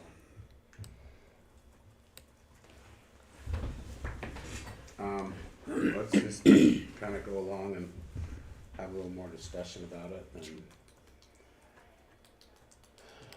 see where we're at. In the meantime, I think, got your information to GovOS, let's just see Sure. how that all turns out. Right. And that was the procedure I was gonna follow. Once GovOS was up and running, I'll make the transition away from Granicus to GovOS, and I'll use the GovOS until I'm So instructed. you can use both of them. See. Yeah, I can use each one. I'll just duplicate all the work. Well, you see which ones come up with the best deal. Sounds good. Okay. Okay, and if you have any questions, feel free to give me a jingle. I'm happy to help you out and answer questions. Okay, Okay, sounds good. thanks, gentlemen. We'll see you next month. what about your other item? Do I have another item? That was it. 2 bullets. Whitehead. Oh, Well, we did, that that was the part of rezone. Oh, I thought that was up South Eden. Oh, no. No, the South Eden one is a conditional use, and we just do conditional uses. That's anyways. right. So, That's right. hope that works out. Thank you for all your work, Mitch. Okay, thanks, gentlemen. See ya. Thanks, Mitch. Sorry if that's confusing. See you, Shawn. Have a good one. Thanks. South Eden. Thanks, Mitch. Take care, guys. We'll see you. See ya. Good afternoon, Commissioners. Shawn, Milne, Bear River Association of Governments, your contracted economic development. Thank you for letting me come to you today for what should be an annual meeting, just to review a couple of GOED, or Governor's Office of Economic Development as it used to be called, or GOEO, Governor's Office of Economic Opportunity today. What's that? Yeah, GOEO is what it technically should be. I just know that many of us that have been around for a while, Go ahead. we use it interchangeably, so I wanted to define it for those that either watch or listen online more than the 5 of us here. But anyway, I wanted to have the opportunity today to just review 2 things very quickly. Really, the state program update is one and the same as the Rural County Grant and the County Economic Opportunity Advisory Board, or CEO Board, appointments. Gentlemen, as you likely know, you have two grant opportunities. One, the Rural County Grant, used to be called Part A. It's a few years old now, and each year you, as Rich County, is a county of the 3rd through 6th class. You guys are 6th class, of course, given your population. You're entitled up to $200,000 for the use of that money towards economic development purposes. And as long as there's a nexus to economic development, you can use it fairly liberally. Last year, you entered an agreement with Cash and Box Elder counterparts through the Bear River Association of Governments to bring me aboard to help facilitate economic development as you see fit. And you've made a financial contribution this last year of $5,000. It's a formula that's weighted according to population, and out of the 3-county area, you guys have a fairly minor interest in the population numbers. So your number is a little bit different than Box Elder's 60,000 and Cache County's 160,000 towards those programmatic costs. This annual process includes the utilization of a CEO advisory board, or that County Economic Opportunity Advisory Board. You must have at least 5 appointees. You can have more. Of the 5 minimum that you must have,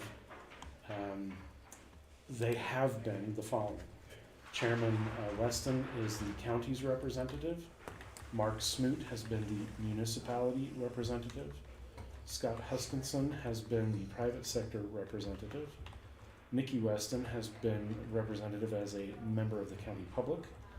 And Eric Wamsley is a private sector representative, and Sherry Stevens was a workforce development representative. Since that time, she has gone on to work now for GOYO, so there's a bit of a conflict of interest there. We need to replace that position. And as you can tell, you've had 2 in the private sector, which again is fine. You just have to have a minimum of 5, 1 representing a county, 1 representing a municipality, private sector, at large, and workforce development. Another county has 9. They've chosen that in addition to those 5, they wanted somebody from tourism, because it's a significant element of where they want their economic development interests to go. Manufacturing, because it's a current powerhouse for their economic development. Financing or banking, because lending institutions have a lot of opportunity to advise the other advisory board members and yourselves as to where they see the market going, generally speaking, or where there's cash flow pain points for different businesses. And let's see, manufacturing, tourism, banking, and real estate, land development. I use that just as an example. So again, it can be fairly fluid. You just must have those 5, and they must have at least 1 representative from those 5 different sectors. You can duplicate that. You can appoint somebody to represent something specific as you see fit. So I am aware that Mr. Smoot would like to step aside so that he presumably might be able to apply for these funds without a potential conflict of interest. But I wanted to just have more of a discussion with you today. I'm not proposing any particular people. That's, of course, for you to decide. Happy to work with you on reaching out to individuals that you would see fit to modify your board representation. Your chair had been Mark Smoot. Your vice chair had been Mr. Wamsley. So Mark Smoot was a Municipality representative municipality representative, okay. from the Garden City obvious area, right? His business interests definitely contribute nicely for them. So as we go through this once more, you've got Chair Weston, who clearly could still be a county representative or someone else as you see fit. We would need to replace the municipality representative. You likely know more than I do about Mr. Huskinson and Mr. Wamsley from the private sector. I will say that the 2 other counties within Bragg utilize their chambers of commerce to fulfill the private sector as well. So just bringing up ideas. Again, I'm not trying to steer you towards anything. I just want you to be aware of this annual process. so that we can fully constitute the board. I am supposed to meet with them regularly, and then I would represent their interests to you in a meeting format like this, periodically throughout the year. The Rural County Grant Program that I mentioned, up to 200,000, as long as there's a nexus towards economic development. That must utilize the CEO board in order to periodically review the previous year's application and award. And that at the end of that fiscal year that the state makes me turn in such a report, provide them with the opportunity to give input on how that was done, come to you, make a representation that, you know, they've been involved throughout the year, and submit an annual report. Roughly about a month later is the closing of the next fiscal year's application period. That has been submitted for this ensuing year with the premise of the following: 165 to use towards business expansion grants, much like you've utilized it before. 10,000 towards program administration, which Mr. Poulsen, who was here before, does on your behalf through the Bear River Regional Commission. 5,000 to be appropriated to Bragg for the uses I mentioned a little bit ago for our work. And then this coming year, in working with Mr. Poulsen, he is suggesting a county economic development strategy that may either be countywide, but definitely specific to the Bear Lake, you know, region, the Utah side. These monies must be spent on the Utah side, so they can't be utilized as an appropriation to pay for activities on the Idaho side of that. So that's that application process. It gets submitted. Again, I have to answer and attest as representing, you know, this body has been used to not only provide the previous year's report, but also the next year's application. So, just something for you to consider on those 5 members. Again, I'm happy to take your direction. So the last thing you mentioned, Shawn, about, explain how that would work.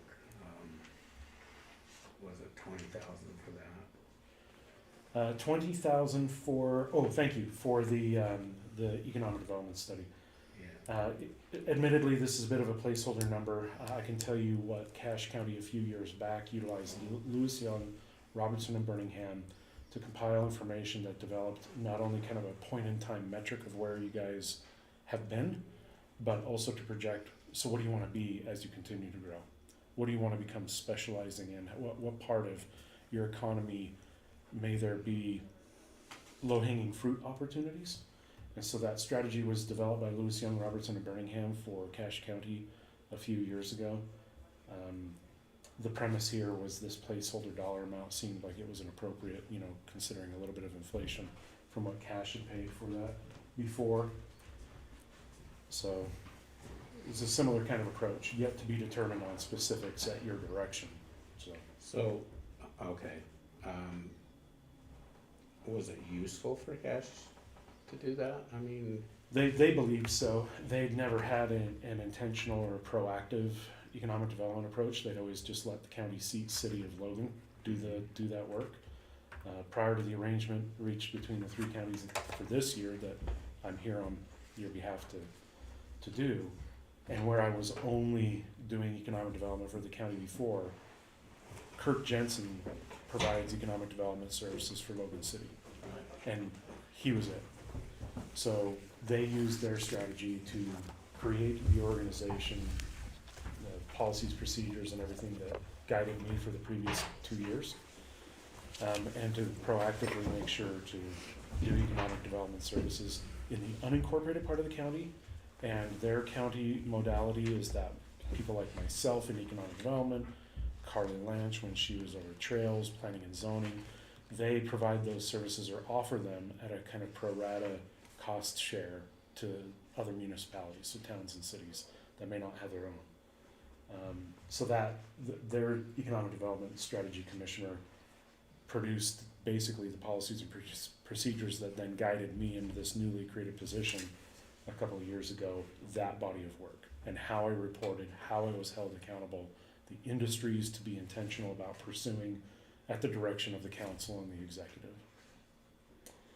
in much the same way it's envisioned. Again, this will be at your direction, and it's not a decision that has to be made today. It's just, again, a placeholder amount, because we feel like it's a valid placeholder amount for the kind of work that would be envisioned for them to produce this strategy.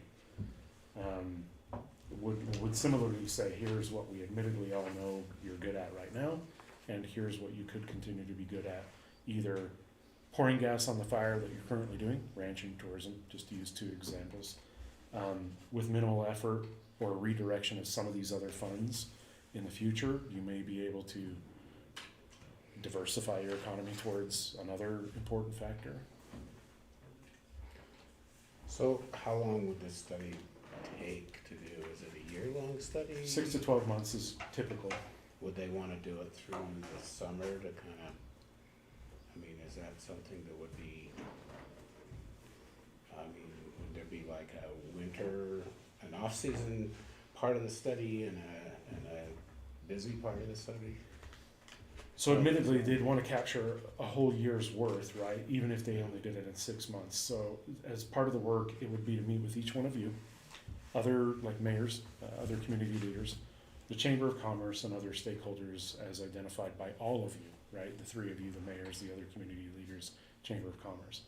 Because the goal would be that not only using dry government stats that you're going to get from DWS or anecdotal things that you can get from me and Brian Carver, but also to get those elements from you guys to say, hey, you need to see what this wintertime event that was created only a couple of years ago, that might be a conversation from the chamber, it might be from you, it may be certainly, there's no may about it, it would be also you and the other elected community leaders that say, here's my vision as I see it now at this moment in time, having been duly elected to this office, to say I would like to pursue this economic direction. Their job would be to meet with the stakeholders during the window that they need to do the work. I'm always sensitive to mission creep, but it's still valid that sometimes you don't know how better to measure something or to recommend a direction until you're in the middle of the study. And I think we all can understand that there's something fair about that, but you also want to make sure that you say, hey, here's a drop dead date. We can't keep this going forever, right? So they meet with folks like you and other stakeholders, Commissioner, to make sure that they have a pretty good grasp on what you currently are and what direction you want the community to go, or hear from your constituents that they want it to go. Is that something we'd want to RFP out, do you think? Ideally, I'm always a proponent of, once you've broached whatever your policies and procedures say, is different counties will do things differently. Sometimes something like this can fall under what's called professional and technical, and you can single source it. I think that you can always get a good barometer, even if you're already inclined to go towards a certain professional, under professional and technical, just to be able to hold them honest, to say, well, here's what other service providers may have been able to offer. So short answer, yeah. I think it'd be cool to see like Utah State have a class do it or something like that. One of their upper classes that. There's a number. There's EFG. There's Zions Bank Public Finance. There's several that can do this body of work. I just used the Lewis, Young, Robertson, and Birmingham because that's one that anecdotally within Bragg somebody's used recently. But there's a number that can do that. So with your acknowledgement and permission, I would pursue the direction of those up to $200,000 funds that way, and then give you some time to contemplate, and maybe on a future agenda come back and ask for official appointees to your Economic Development Advisory Board. I would then ask them as your agent, how often they want to meet, ask them to elect a chair and vice chair. One of the other counties has me on it as a voting member, another one has me on as an ex officio member. Again, there's a lot of flexibility to this. You just have to, your requirement is that you must have one and you must actually use them. And then I can attest that we use them through this process annually, and we'll be, maintaining our compliance with those state grants. Okay. I'd make a motion then to go ahead and submit the application, Shawn. Okay, Second. thanks. Moving second that we go ahead and submit the application. All in favor say aye. Aye. Any opposed? And Motion then carried. maybe in the next 30 days, we better compile a list of who we want on this board, I guess. Is it an advisory board, Shawn? or- Yeah, advisory only. They do not commit you to a specific action. They are just like your tourism tax advisory board that Tami's likely, kept you abreast about. Same kind of format. Okay. Their job is to, be your proxy, make sure that by your appointment, they're doing the homework to give you good, solid advice, but they are advice only. You make the final decision. Just wanted to make sure the term is right, so, and then let's come up with a list of names for advisory board members, and then get that in place and on the agenda for next month and make those appointments. Perfect. I'll make that happen. And then one little update, Mr. Chairman, because I know that you were unable to join us at the Bragg Governing Board, but there's a secondary grant called the Rural Communities Opportunity Grant. The window for that is will open here in a week or two. It'll be open for about a month, so by mid-November I can make a submission on your behalf.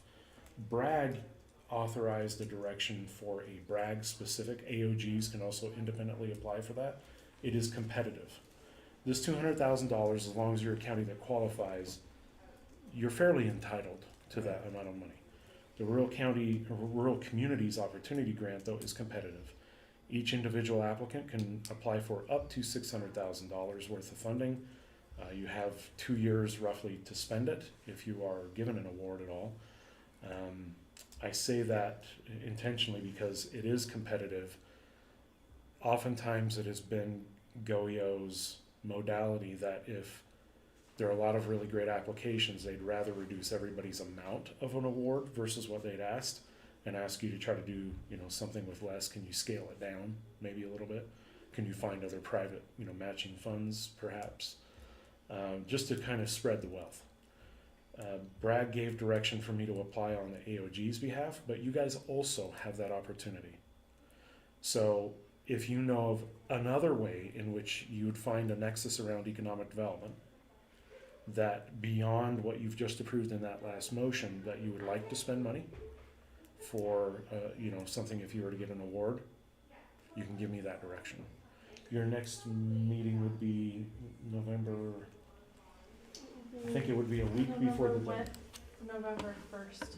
Okay, perfect. So if I have your permission to work with the clerk to make sure that's on your next agenda, if you give that some thought, you don't have to apply, by the way. It's just, if you think of something in excess of what you've just approved, then maybe give me a heads up between now and the next commission meeting so I can start working on that a little bit and then formally adopt it at your next meeting. Very good. All right, thanks, gentlemen. Thank you. Thank you, Shawn. Thanks, Shawn, for coming over.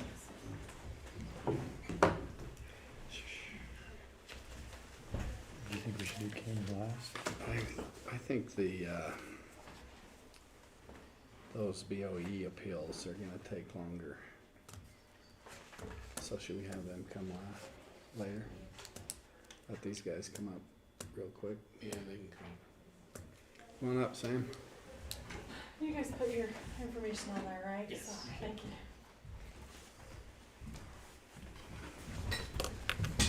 How you doing? Good, and yourself? Good. Howdy. Sam. Sam. Sam, I'm John. Nice to meet you, John. Bill Cox.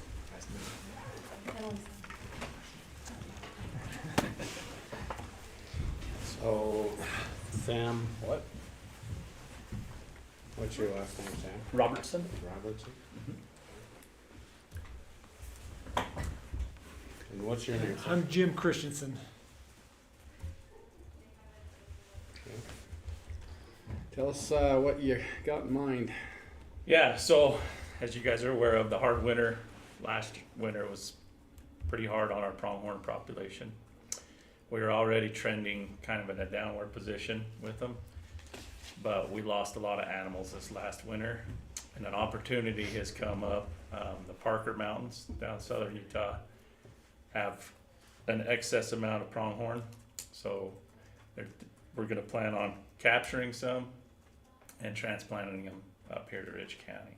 We just wanted to kind of get your guys' thoughts about that and see if you had concerns or, just kind of run that by you and see what your thoughts were. I mean, our population we did a flight this into April. We only counted 186 pronghorn on the north half of the cache unit. That didn't include Deseret. Deseret, they counted 43 on their flight. So down significantly from where we've been. What's like a typical number? So we have some objectives set up in our management plans for like the area around the Crawfords, and then basically north and west of Woodruff.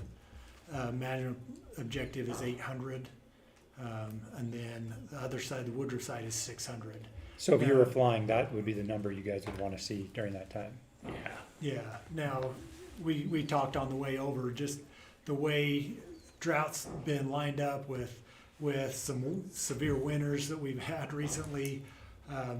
Even though we have that objective that's been approved by the Wildlife Board through that management plan, we don't feel like that would be a healthy population to even come close to that. You know, we feel like, 400 on each side of the line would be about max where we should probably hold in those pronghorn right now based on the conditions that we've been getting.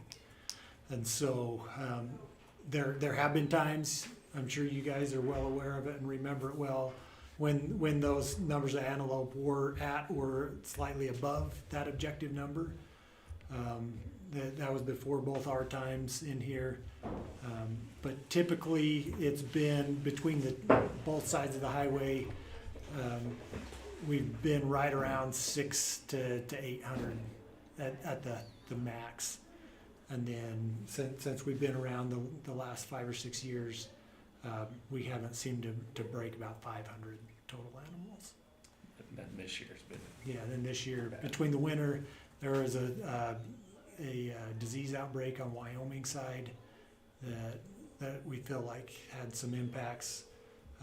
The ones that Sam did take into the lab to get tested did not have the disease. It is a mycoplasma. But we do get interchange with Wyoming animals coming in and out of Wyoming as well as Idaho.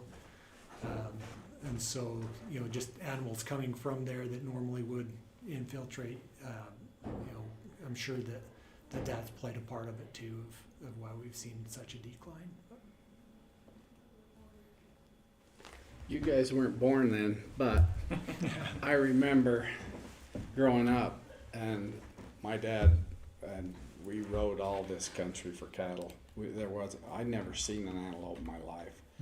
And in the early 70s, we had 85. We had an east blizzard. Winter of 85. We had an east blizzard and it blew them all. Blew them all in. From First time there was ever antelope on this side of the Crawford Mountains. Yeah. And since then, it kind of exploded. They stayed. It's kind of exploded. I mean, the thing with Deseret, you go out there and you let the fences down and you entice them to go over on Deseret because the wind blows them over on Deseret and they go back and forth, and yeah, we're gonna get infiltrated.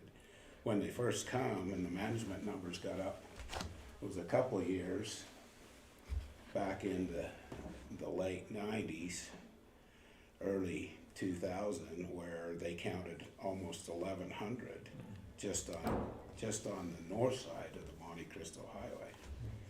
And the management objective was to not have any more than 500.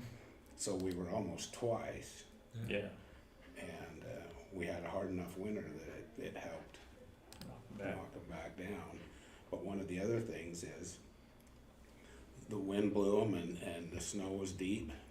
And there was one time there it was in early January in Woodruff, there would have been 700 that just come right off of the BLM allotments there, and the snow was deep and the fences were drifted over, and they come right down the Monte Cristo Highway and right down into Woodruff, and they had no place to go, and they stayed right there.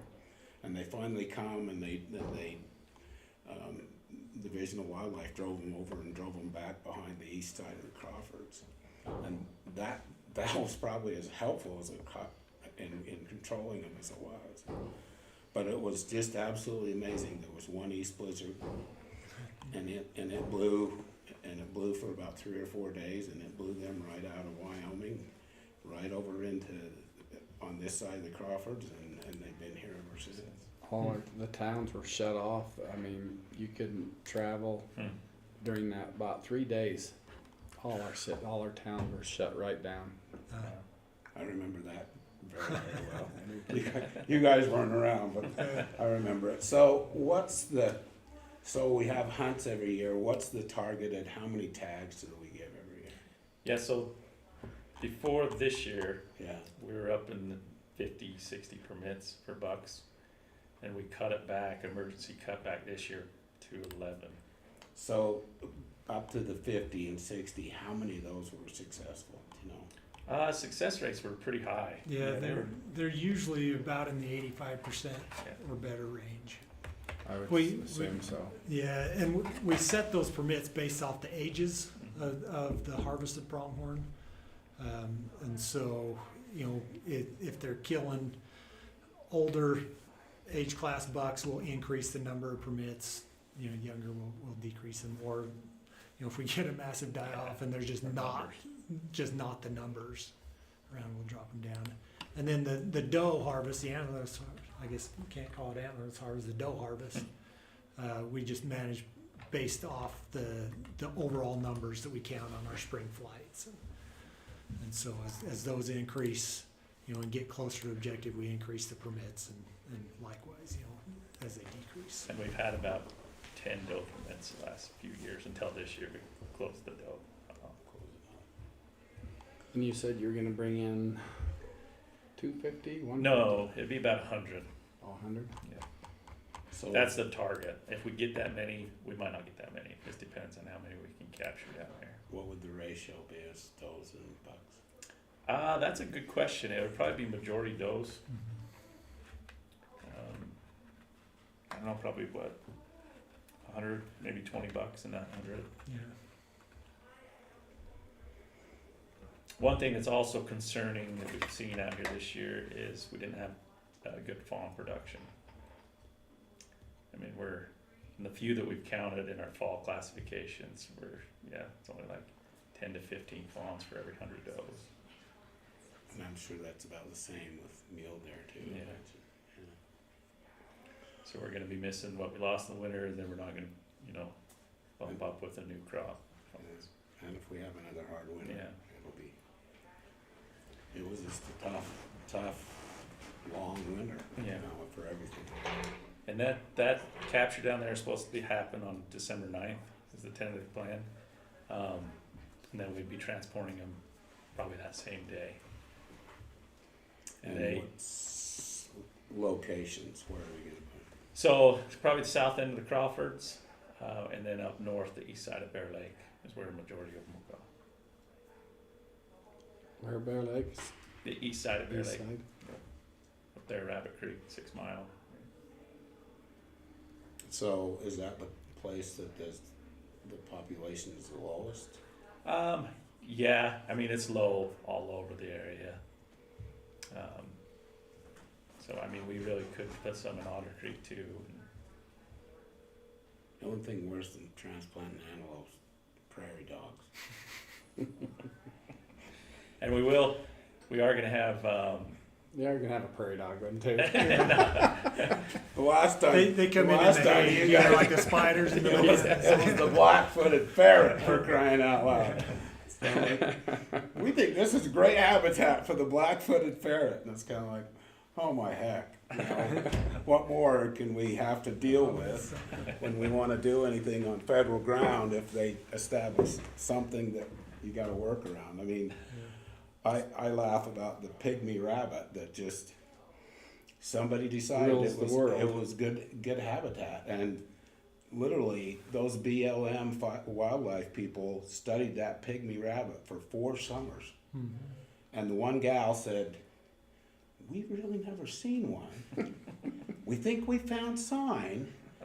And I said, "Well, what's the sign?" "Well, we're really not sure either." And it's kind of like they spent their summers up here trying to establish whether there was actually pygmy rabbits here in Ricks County. And it held up every single application to do any type of improvements on federal ground. I mean, they wouldn't even consider even water trough replacements Yeah. until they'd established Piggy Rabbit. So, you know, as you guys transplant them, that also plays into the management plans of federal ground, and they look at them, and it's kinda like, well, your population is down on your antelope, so you must be overgrazing it. It's like, wait a minute. Number one, they were never here until the wind blew them in. Number two, you know, at one time, you know, that's what I'm saying. So it was kind of interesting. They flew, and you know, the division flew, and they had a number, and then BLM flew, and they had a number, and they were miles apart. Miles apart. So we had a private contractor come in and fly, and it was really interesting. That's why I say 1,100 over a management area that was only supposed to have 5. Mm. So is there BLM up Rabbit Creek? I mean, or Yeah, that's where we'd be looking, is BLM or state land. And we have a cooperative wildlife management unit up there with the corneas as well. They're pronghorn only, Yeah. and so you know they get a financial incentive out of the CWMU program. so they're good with it. So Corneas are good with it. Yeah, I haven't talked to him yet, but when I talked to him previously about the hunts and how few pronghorn are up there, he knows he wants more pronghorn. Which one is that? Clint. Oh, in Rabbit Creek area. Yeah. Oh, gotcha. Yeah. Yeah, it's been pretty scarce up there.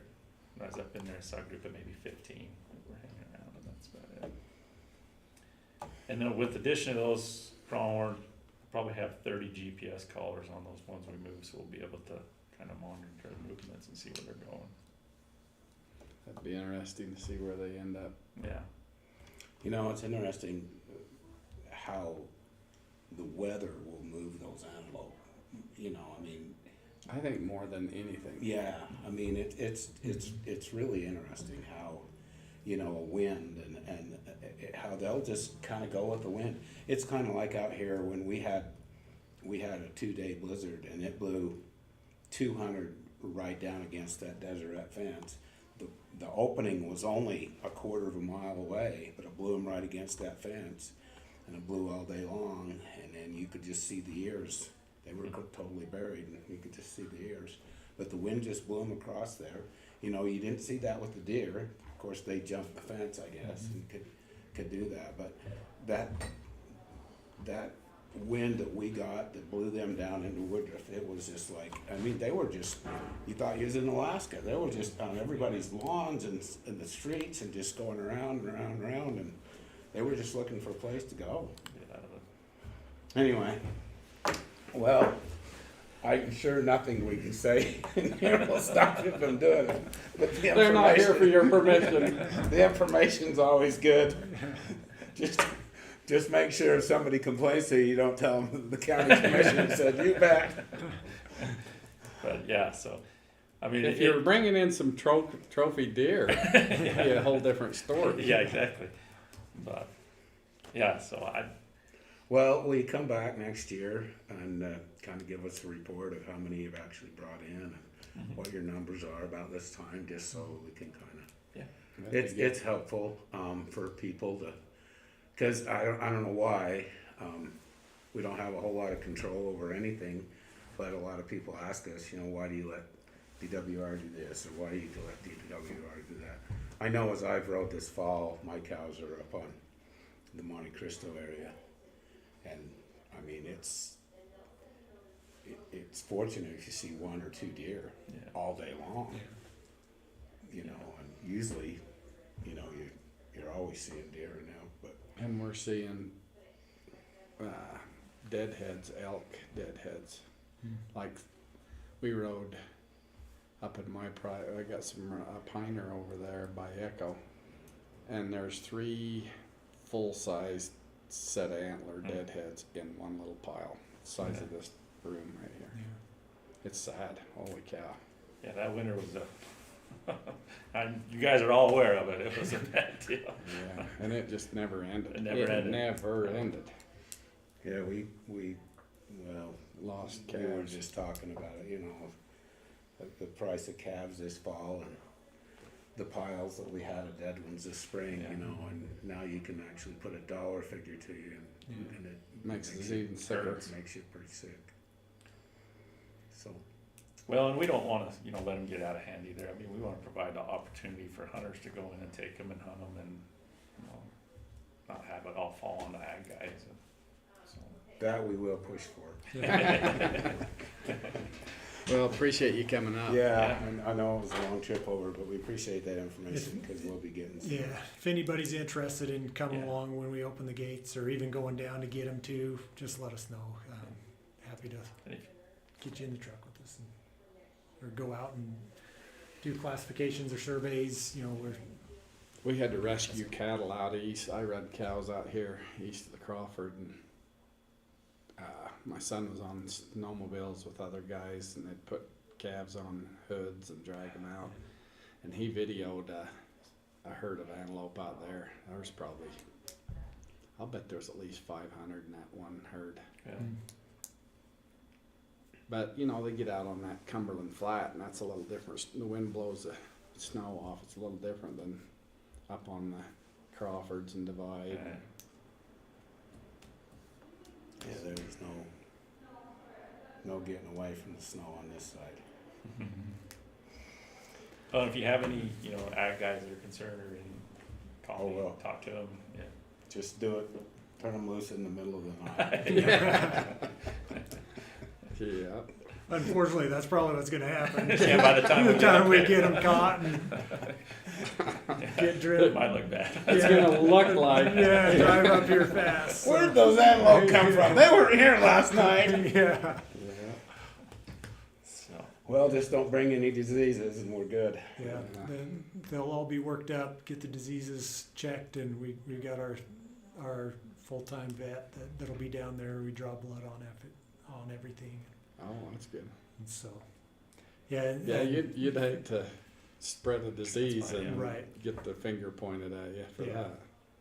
Yeah, in fact, with some of these, like when we bring bighorn sheep in, we just did that from Arizona. And we did have to hold those overnight until we could get those disease results back. And so, you know, we will do that. We'll hold on to them if we need to, and not release them. We brought another load of sheep in from New Mexico that ended up being diseased, and we just had to cull the whole bunch. So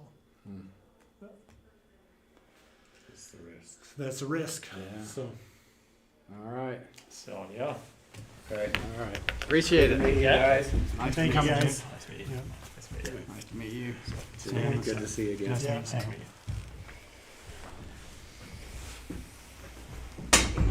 Thanks for your time.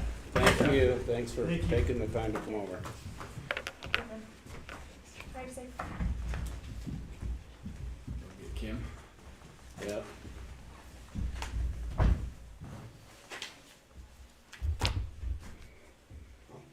You said December 9th, right? That's when they're thinking of bringing them. Yeah. I believe that was a date, John. I jot it down. Yeah, December 9th.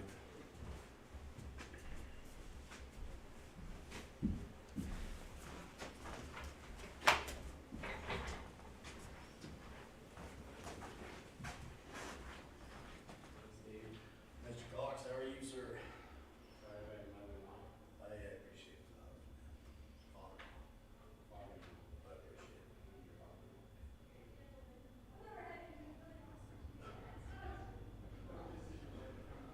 Like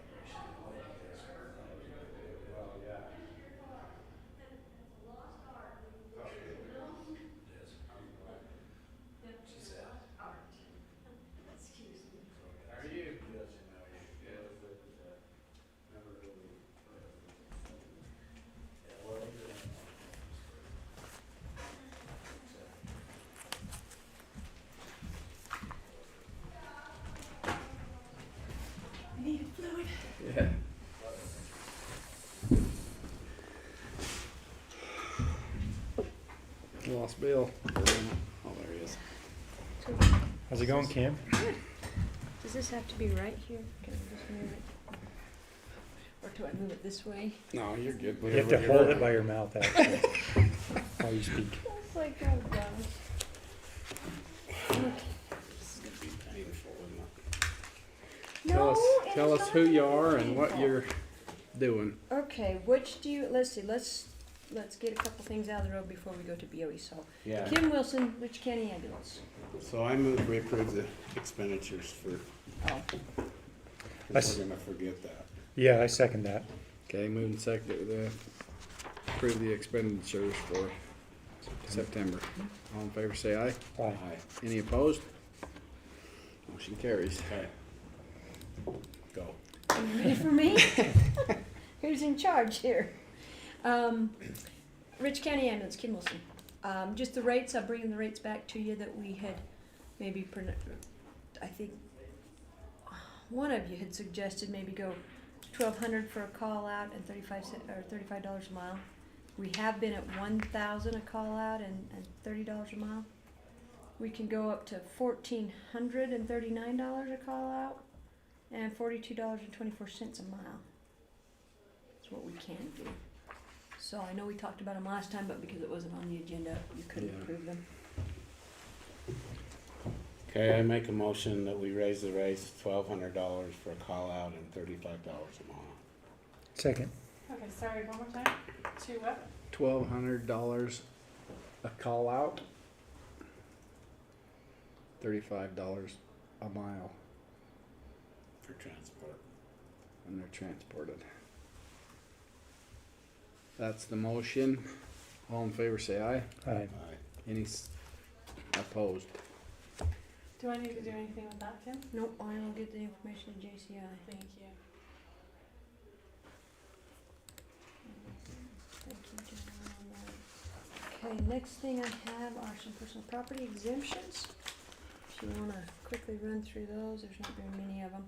Most of these, this year they passed a law in the legislature to kick the telecommunications companies back to locally assessed instead of centrally assessed. And so it's kind of been a process, and that's kind of what we're seeing right now, because we had to get the information back from, Lisa? trying to get the information back from MCAT, who collected all the information, and then turned around and sent it to us. And then we had to put it in the computer under each jurisdiction, because they cross tax districts. And then we had to come up with the bills and then either send them exemption or a bill. And it was quite a process. Jeannie and Bridget have about had enough of it. Because when you look at this one, I mean, that's all for one. And they were exempting, I think, almost every tax district. I don't know, it was a mess. But we had to print them out by tax district, then we had to add them all together to make sure they were still under the 27,000 and whatever in taxable value. Dish network, huh? And I'm under the understanding this year they wanna try to give the mining claims back to the counties. Well, I don't know about you guys, but I don't do mining claims. I don't know what to do with mining claims that are like Crawford Mountain, those old phosphate mines. I don't know how to even value that. So I'm tempted to tell them, no, we're not taking them back. I don't know if that's an option for us, though. But I'm I mean, you tired could of them say it, giving it yeah. back to us. Yeah. And I just don't have any expertise in valuing a mining claim. So I haven't talked to the mining guy. I think it's Curtis. Me and Curtis are gonna have a visit here soon, as soon as I have a minute.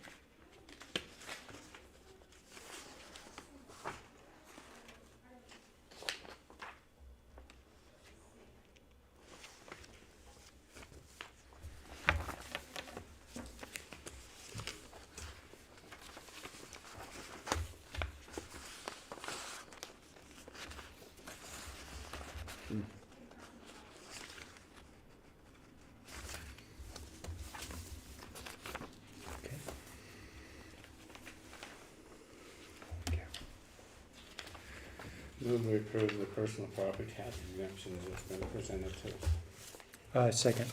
Moved and second that we approve the personal property tax exemptions as presented by the assessor. All in favor, say aye.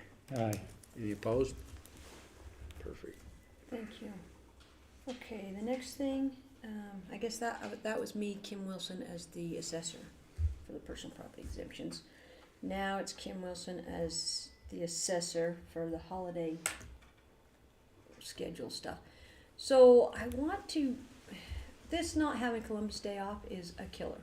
Because everybody thinks we're closed, people don't come in, we sit here, like my help doesn't have anything to do really. I mean, there's always stuff I can be doing, not a problem, but everybody thinks we're closed on that day. So what my proposal would be, and I haven't talked to everybody in the county, I've talked to my office, is Fair Friday. Used to be that a lot of the people in the courthouse were busy with fair on that Friday. So we've had that off for a long time.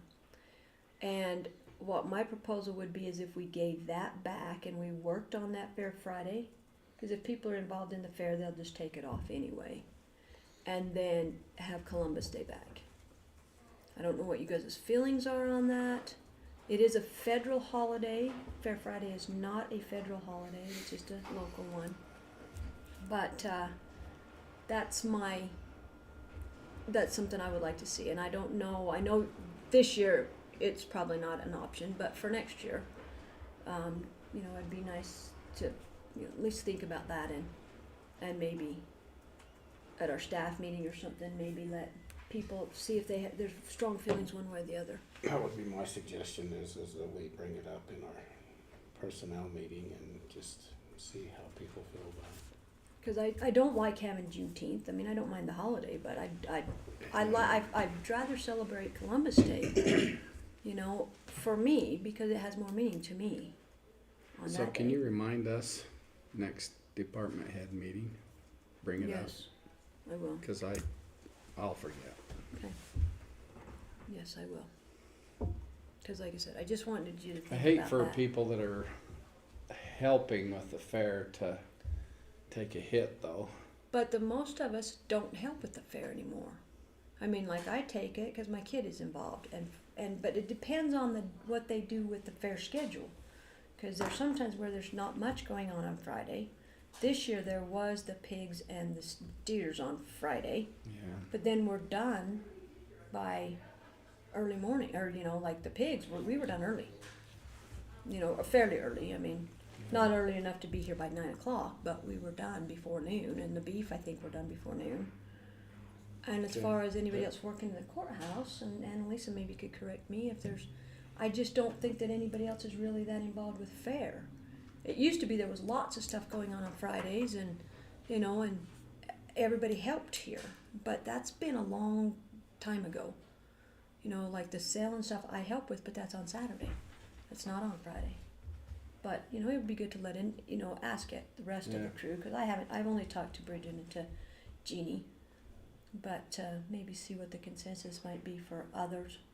But it just is weird because it's just weird being here on that holiday because nothing else is open. We can't do anything through the mail because the mail isn't going out or coming in. The banks are closed, so we can't. What's all the other counties do? Cause they're the same boat. I mean. Well, they take off Right. Columbus Day. They don't work Columbus They Day. don't have a fair day. I don't think guess. they have a Fair Friday. Mm. And we don't want to give up the day after Thanksgiving because a lot of people go shopping Are on gone. that day. Well, and a lot gone too. Yeah. Day after Thanksgiving isn't even in the policy manual, by the way. What's your point? Yeah, it is. It's Black Friday. I was thinking we were It's gonna work assumed. that day, I didn't know about it. So anyway, but Well, that's. I was just thinking that we ought to trade that day after Thanksgiving for Columbus Day. That's why I'm Columbus wanting to Day. That's trade why I the Fair said- Friday. That is And why I'm trying to do Work the that. day after, Black Friday. People need their county services on Black Friday. People need to not go shopping. Yeah. A lot of people do go shopping, or they spend time with their family. 'Cause Yeah, they're they're already somewhere else. or they're gone. Yep. That this makes sense, but the Fair Friday I just don't foresee it being a big Okay, issue. let's bring it up in the next personnel meeting and just That's a good idea. see where we're at. Okay, sounds good. Thank you. All right, Kim Wilson, Rich County Assessor, Family Appeals. Big stack. What, no, this isn't even half. That's not even the box. Remember the That's not the box? box. Oh, I remember the box. Okay, so I broke it all down, put it all on spreadsheets, and I'm not sure if there's, typing errors or not, because I haven't gone through this. I gotta get my little notebook I was taking notes on. And I have any files that you want to look at, I'm gonna say right up front, anything you have heartburn with or want to revisit, we can do that. These are just some suggestions after I've been through a lot of these. But you guys are in charge of this meeting. So I have gone through very carefully, all the information multiple times.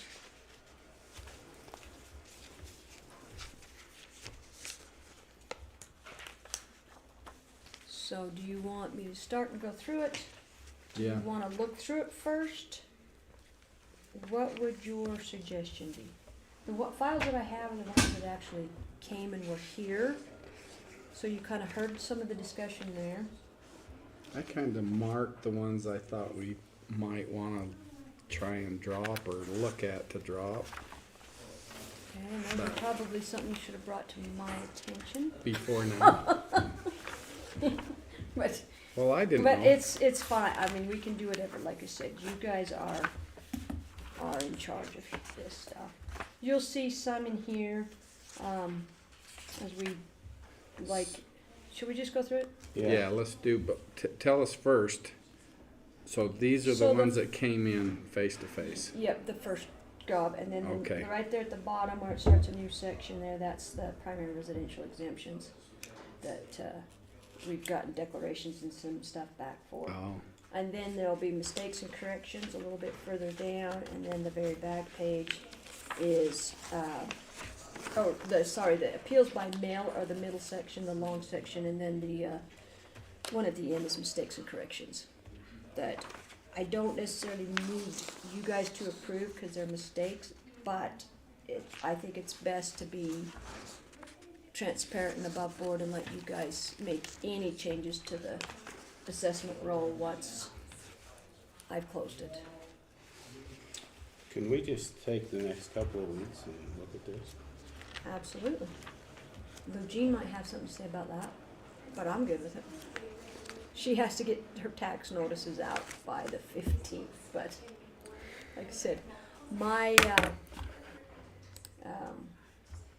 I'm at your mercy here, cause this, like I said, it just affects LouJean. What if we just set like a date early next week that we all have our comments in? This is a lot. Well, like I said, we can go through it. If you really want the box of files, we can do that. When we were here last, you wanted me to go through yeah. and We wanted you to screen them. kinda go through the, Okay, let's go through the ones that we met Yeah. right now and look at those. okay. So, So the Joe, first one, Yeah. okay, I left the land bay the same. Do I need to go get the binder? Do I need to get my notes? Or not? It's totally up to you. So did you change? So what I looked at is So the this shows value of his what the house. change was. So if you look at the house, so For age. the first two columns are the pre-board value. It says old value, built land, old value buildings. And that's the ones like before, that's before we met with them. Then the last two columns, the adjusted value, both land and buildings. That's what I either changed or left them the same. So the land value I left the same on him, and then I adjusted the house value. Now, when he presented his information, he sent an old appraisal, which was in 2020, I believe, which is, it's 11/18/21. So it was a couple years old now. But he also gave some lakefront sales, which are kind of right in the ballpark of where he is at with the adjustment.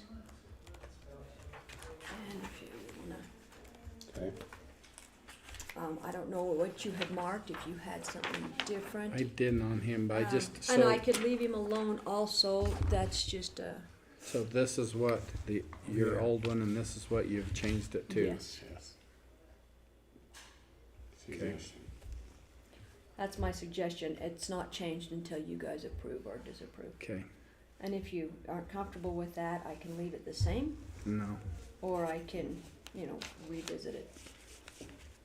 okay, Okay, the next guy, he had an appraisal, and so I had made the adjustment. You can see what adjustment I made there as far as the building to be more in line with what his appraisal was. And I went through the appraisal, and it looked like it was a pretty decent appraisal. What was the age on the appraisal?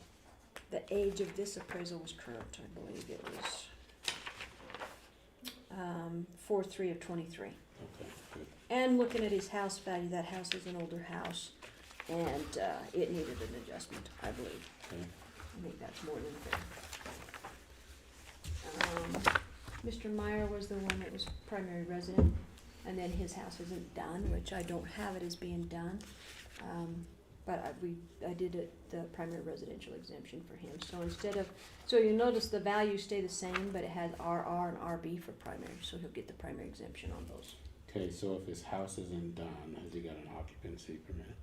No, but I put it on, the guidelines from the state is I have to put on a portion of how much was done as of January 1st. How can it be his primary residence if he can't live in it? He's not living, he doesn't have another place at all. He's either sold it or doesn't have it. He's living with his son, I believe, right Okay. now, in order to qualify for that. Okay. And the state statute says that a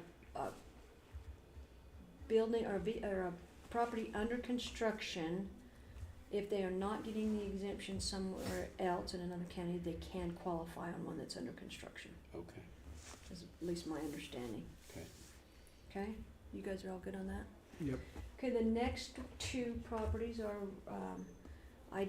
the one with the garage, I didn't make any adjustment, that's the second one. So I didn't recommend anything there, I think we're more than fair on that garage. The first one, I did an adjustment on the house. It was older, it's a very nice house, It's just a little log home.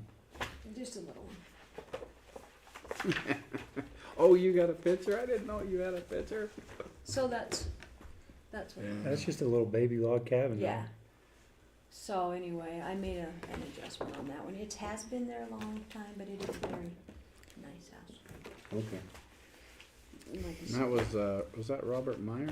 No, I know you got a different No, name his is- there.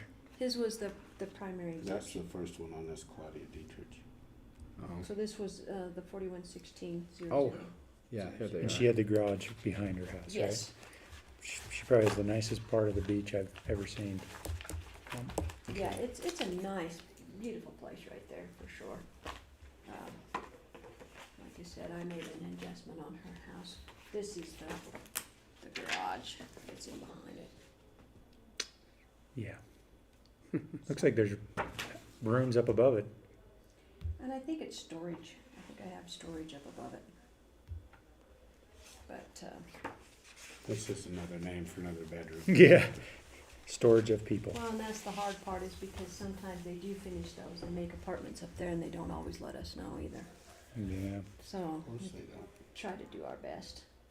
The next one was, we had adjusted them last year.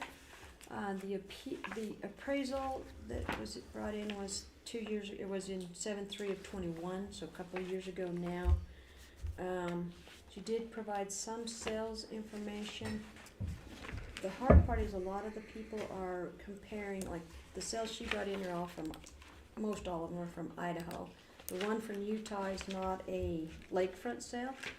And the hard part is when you start comparing properties that don't have lakefront with properties that do have lakefront. It's comparing apples and oranges.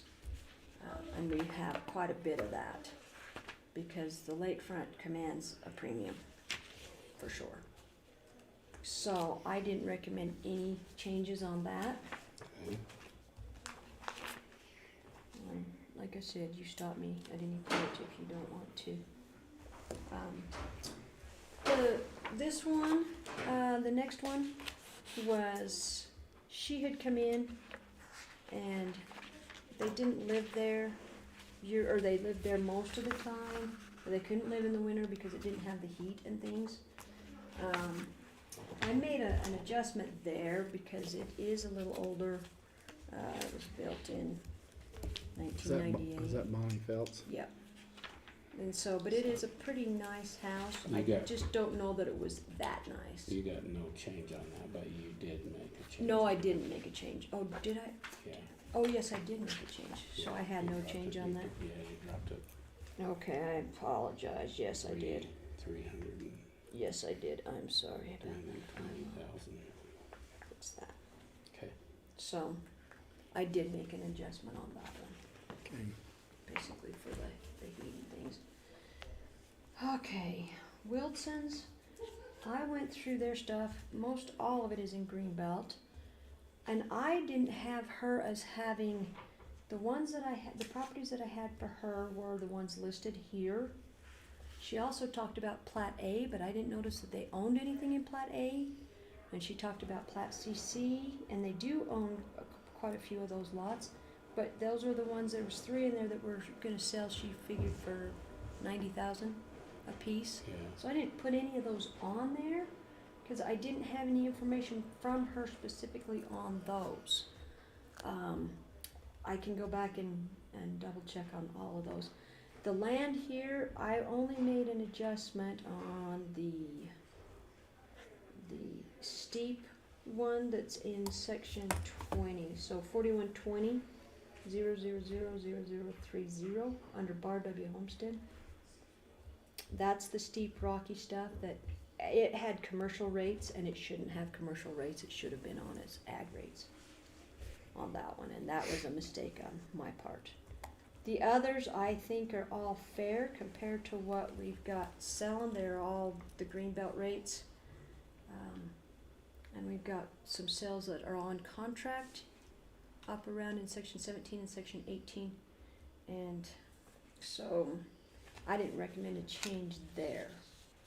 Now, you guys may have different opinions. Okay. This condo, this one, he had this statement that was signed by this gentleman that said he just had closed on his condo.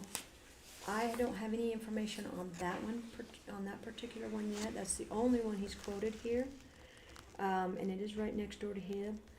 However, I do have 3-bedroom, 3-bath condos in Harbor Village that are selling for around $550. And he's at $559. So I didn't recommend a change there. So same square footage, similar to his. then? Similar, yep, they're all very similar. Okay. So I didn't recommend a change there. And there was another one that came in by mail in this very same area. And same kind of thing. The 1-bedroom, 1-bath units, I double checked those and went back through those and recommended a change on those when we get there. But the 3-bedroom, 3-bath, I did not. So. Okay. This cabin, the next cabin, I didn't recommend a change on that either. Nothing was, there was a whole bunch of stuff off of Zillow, and I don't know where Zillow gets the numbers from. I have no idea how they calculate them, I don't know where they come from. That's the only information that they had provided was there. And then they had complained because we weren't on the property value tool, Transparent Utah, which we were. And I think John showed them that we weren't on that. So, I didn't recommend a change there.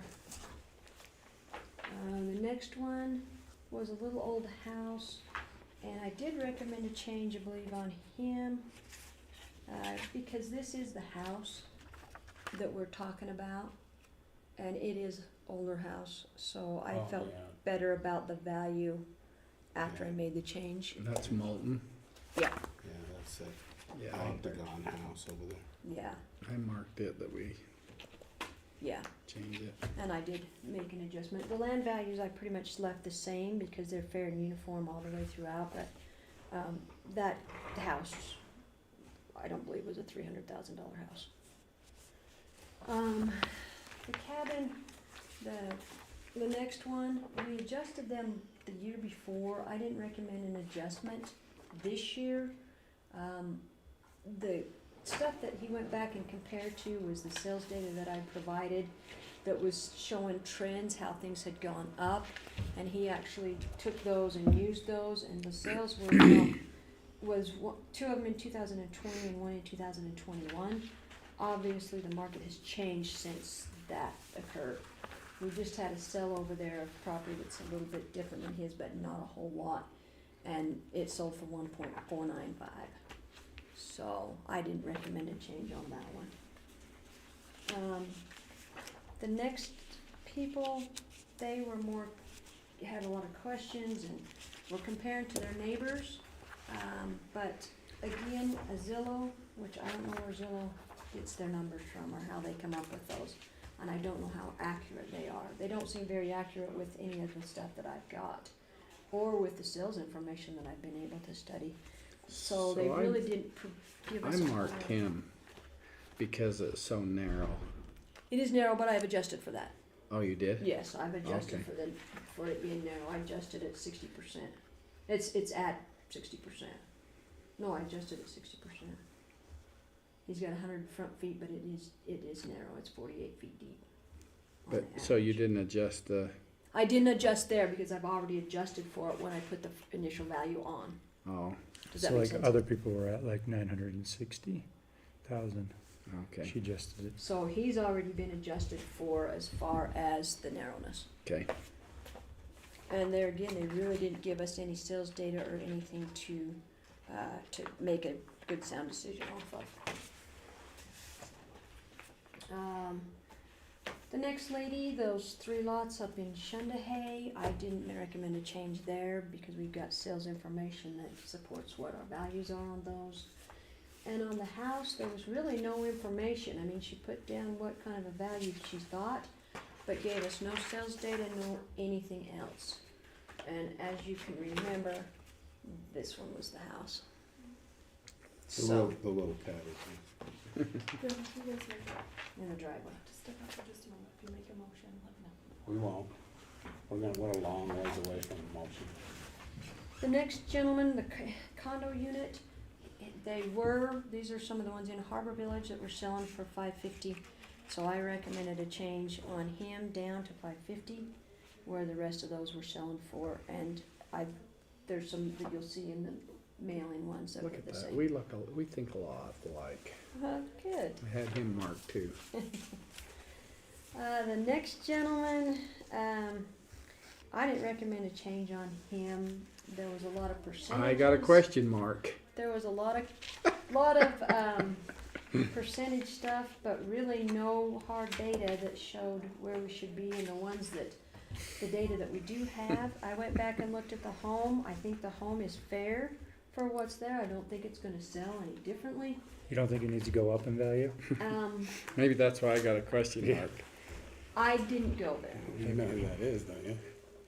Yes. He's the one that got the review. Got the review. Uh-huh. Oh, that's right. Yeah, that's where I've been looking for. Thank you. Oh, did it? Well, it was in my stuff. I thought, I was just looking. Oh yeah, that's why you were looking here. I wanted to have it had in hand. We probably are gonna deal with that before the day's over, so. And I did have a call from the county attorney on that. So I told him what we had. I didn't know that I had this either until I ran across it this morning. So, but he was just asking. I said it's not. I didn't give him any. I just said it didn't come from my office. I said I don't know exactly where it came from.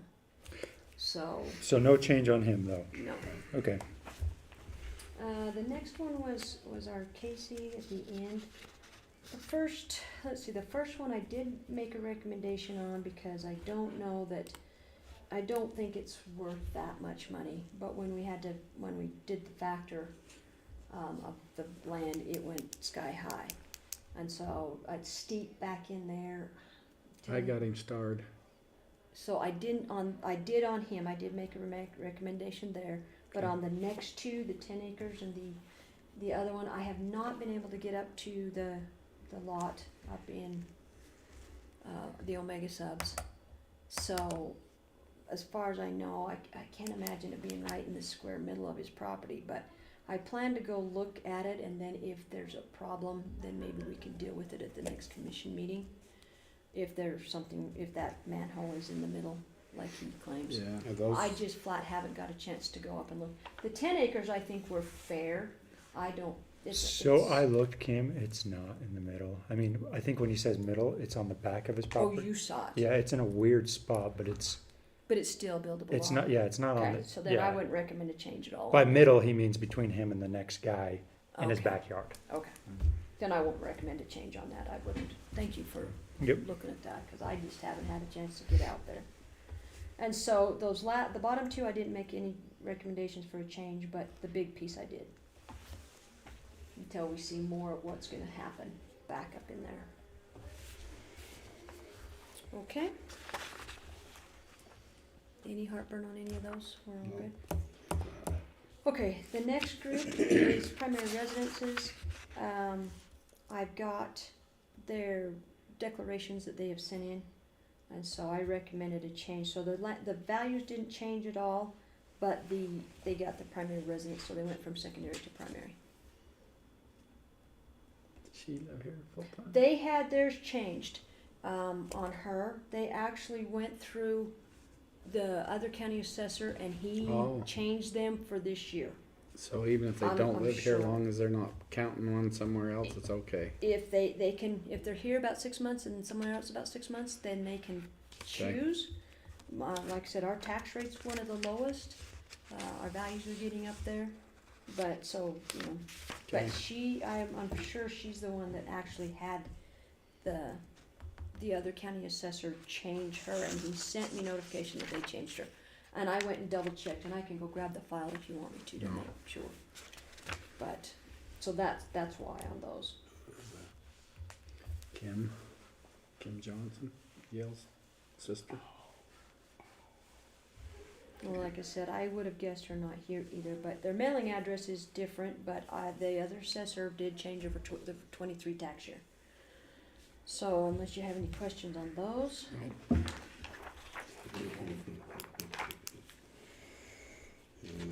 Tangled web we weave. Do you have any, sometimes you know, You'll just have to watch that. yeah. There's some I watch a lot. Okay, these are all by, I can go get the box of files if you want me to. These were appeals by mail. Some information, there was no information. They were complaining about this, that, and the other, but there was no documentation. In fact, maybe I'll just go grab those files. That way, if we have any questions, you guys, they'll be right here for us to look at. Are you okay with that? Yep. Mhm. Give you a few minutes to check that over.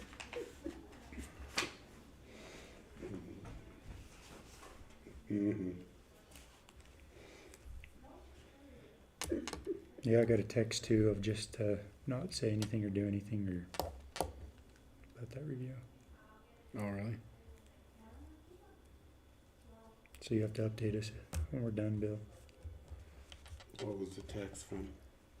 County attorney.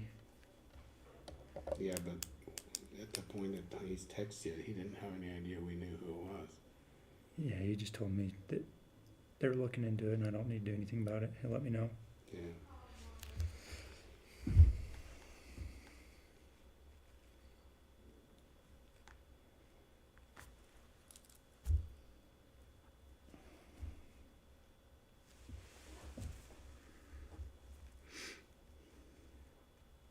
We should probably just trying to think.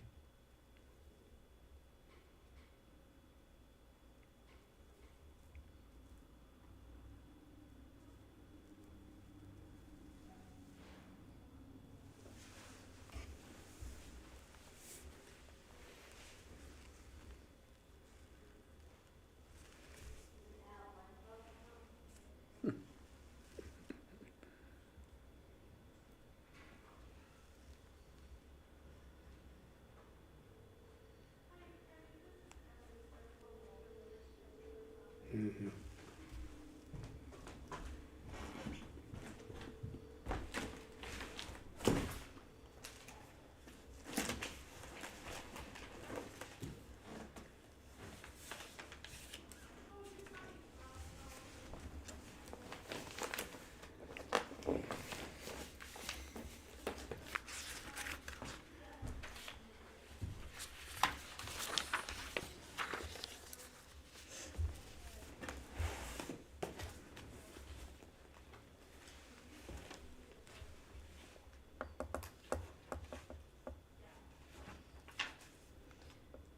Yeah, she was the one that had them. It's changed to a secondary building on their tax stuff. And he had sent me an email saying that they were gonna change. So she was the one I was thinking of. On hers.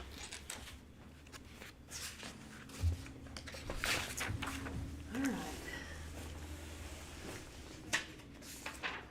Like I said, this is what I got from the first one, so this kinda gives you an example of what the stuff is.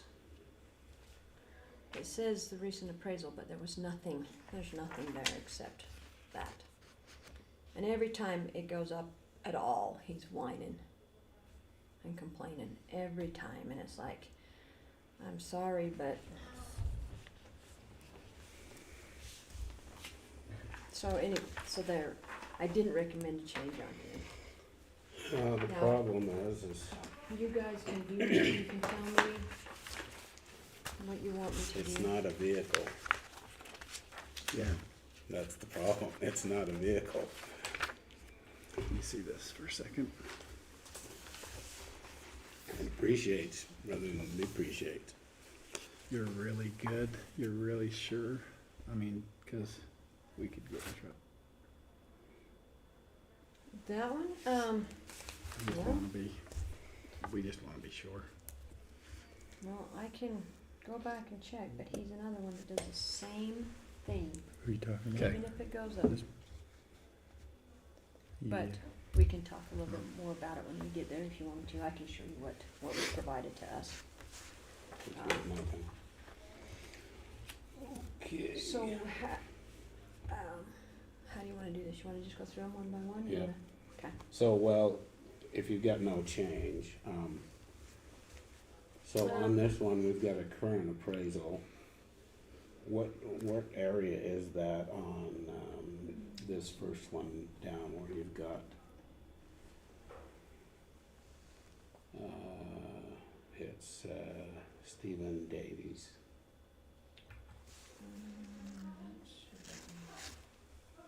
Where, we on the wrong page? 36-05. I'm gonna look Oh, this right up. here, okay. Yeah, you've got, Yeah, there was a current appraisal on that one. so what area That does he one, live in? that one is, Sweetwater. Okay, That's on Sweetwater Hill, Sweetwater Park Sub 7, lot 49. So he's up on Sweetwater Hill. so is it, I mean, is that I guess I'm wondering why his appraisal shows less than what we had it valued. Was it an older house or? It was built in 1979. So here's Okay. this is what it looks like, right there. So that's the house that it is. Okay. And this is, so the value that that's the value that they had on it. And so here's this is what the appraisal came in at, was right there. Well, that's not what you got. No, and I didn't come in right there. With Marshall and Swift, I didn't come into that, right at that. So, Well, that shows the value of more than what the old value was. no, we're looking at the wrong thing, cause the old value was at 330 on the Right. house. And the value I have now would be 260 Right, but this come in at 367. for both. Oh, okay. Including the land? Yeah. Yes. That's what so- you're saying, okay. Yes, so if I add that with the land, That'd be Two. 360. 260, 365. 778 plus the, 371. 1053, so that's at 366. Yeah, okay. So that's pretty close to what they come in at Okay. 367. All right. Is that what you were asking? Yeah. We can probably, if they didn't change, we can probably skim past those Discuss. ones. Okay, but I have a couple of questions before we Okay. get down to them. So, I have some questions right here where it talks about these two, the Preston and Zulo. those two ones right, those two lakefront properties right there. I have two appraisals done by the same guy. And this is what the first one comes in at, which is not even the land value. I mean, the land value is worth a lot more than that. And this is where the second one comes in at. So here's John, here's the first one, because I have two copies of that. This is, okay, And I have a concern with the appraisals, because he's not using, there was one lakefront sale. So he's trying to compare these homes on the back, these appraised homes, he's trying to compare these to It's our gate guy. this one, yeah. are they related, Preston and I Zillow? don't think so. No, Because it's Preston's property that the gate No. is on. no, it's not a Zillow. Now that's the one there, but it's, Zillow ended up with that. They quit claimed that piece of property over to Zillow. So they just haven't transferred it over yet? I guess. I Because don't it's know. this guy showing up as the owner. but my concern is We've been they're bamboozled. comparing to lakefront property to non-lakefront properties. And, I don't think it's intentionally a bad appraisal. When they start comparing to properties that aren't not lakefront, you're comparing apples and oranges. And I have a concern there. Now, yes, they're current appraisal, both of them. But the one, the first property, he has a lot of lakefront right there. We cap it at 250 on the front feet, and the depth is 125, so I've adjusted 70% for the depth, and then he's got over an acre there, so then the rest of it's on at an acreage rate, which is far and above anything else. Even Zillow only has 100 front feet with the same depth, where So, this first one is 250 feet.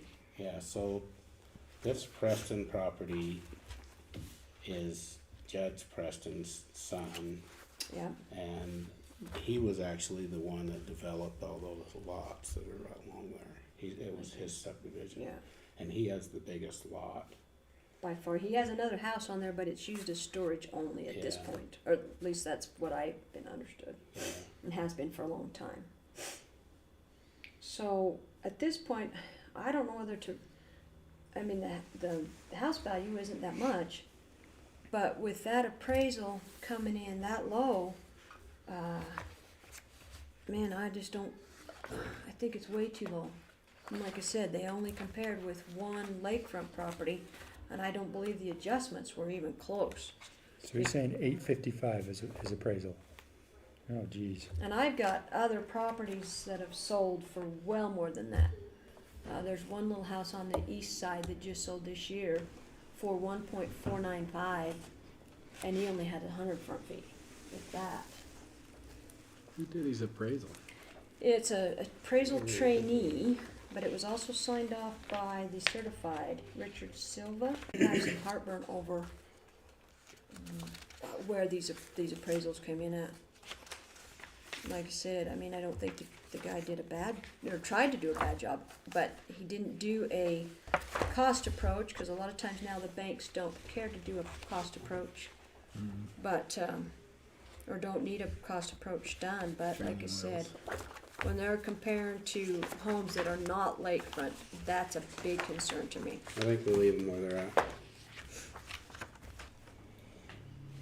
Fair enough. I agree, for the record. Okay. All right, well, I will put that on the spreadsheet. They may appeal, but that's fine, but, they've gotta have comparables of lakefront, which, And I think I do have some Right, different right. comparables that make more sense. right, Okay, so then no change, the one construction hadn't started, then no changes. I'm just gonna tell Zillow his went up by $5,000 per day. Wow. Well, I wonder how much Newman bought his for, the neighbor. It was pretty high, wasn't it? Yeah, 1.2, 1.3. Because that one that was next to him Yeah, was just sold like a few years ago, and it was high. One Yeah. point, I think it was 1.3. And that was In fact, back I know before it it was. was Before really it high. started to be Yeah. crazy. It was, I know it was 1.3. There's a few of these in here that there's only a foundation there, and I had them on for more than that. The Polychronish brothers, they had two appraisals done. They came in at 90 apiece. I think it was fair. We've got lots of lake or land up on Sweetwater Hill. These are both in Omega subs, and there's quite a few. I didn't think that was. I thought that was okay.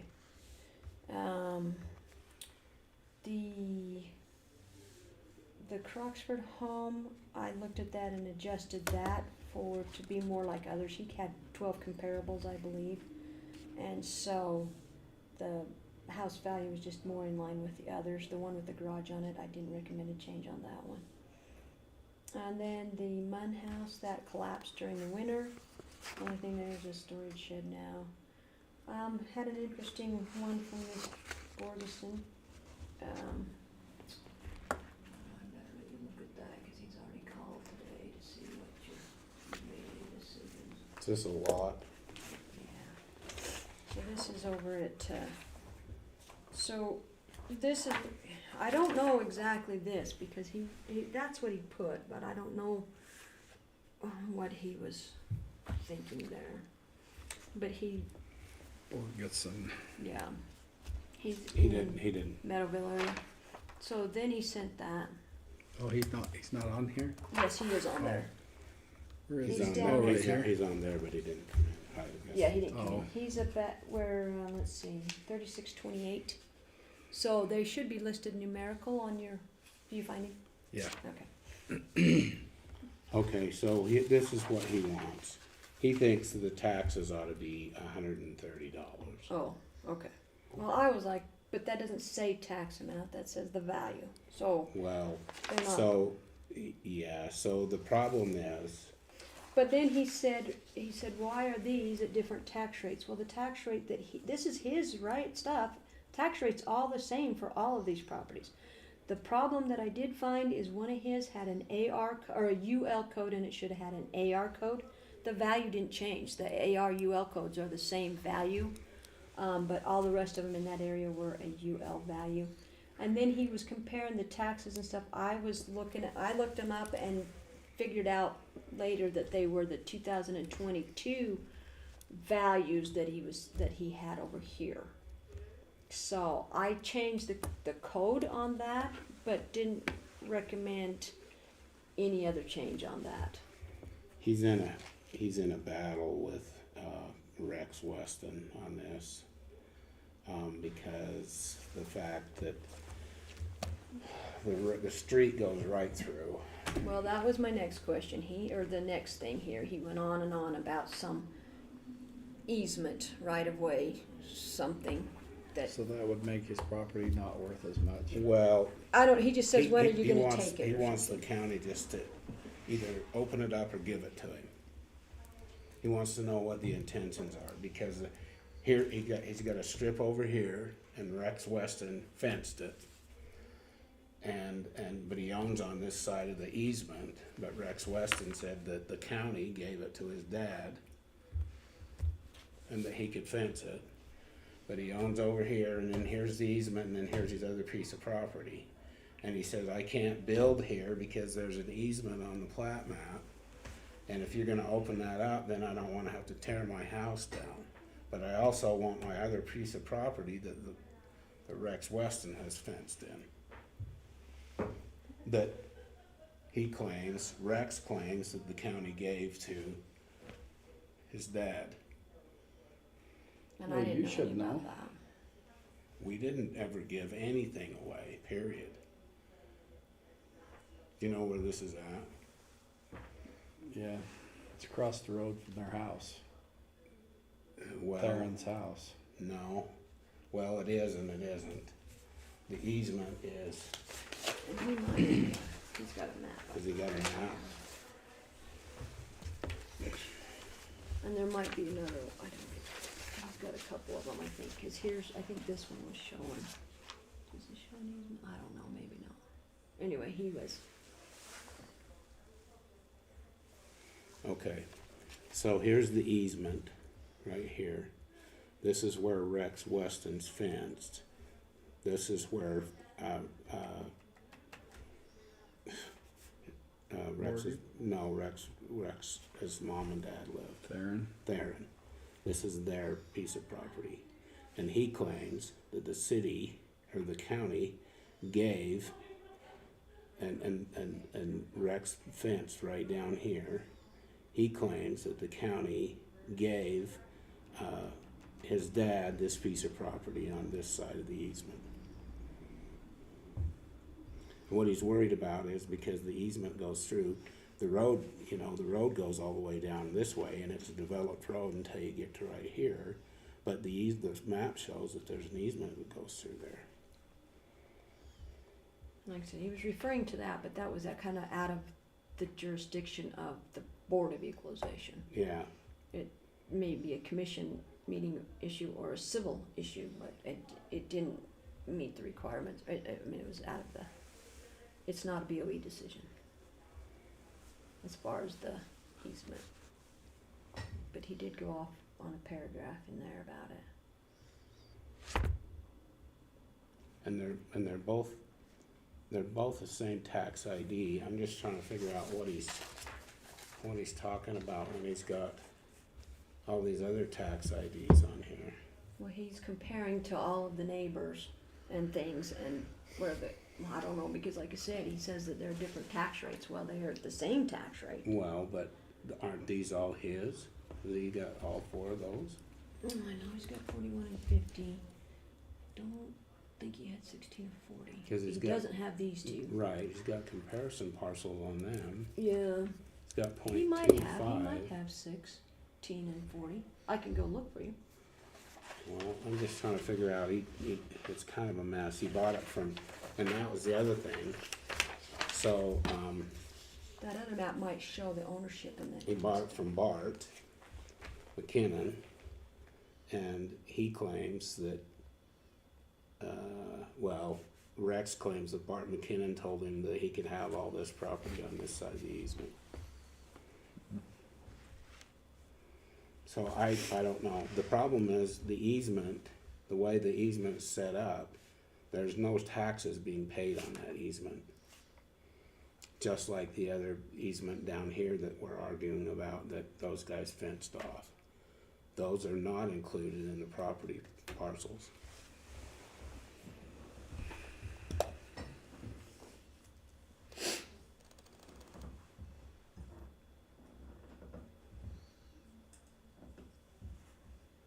Like I said, I don't know if the other map's easier to read or not. It might be, because he provided the other one too. Maybe give another one right here. Yeah, he had it. He was right behind that. Anyway, we can get bogged down on this one.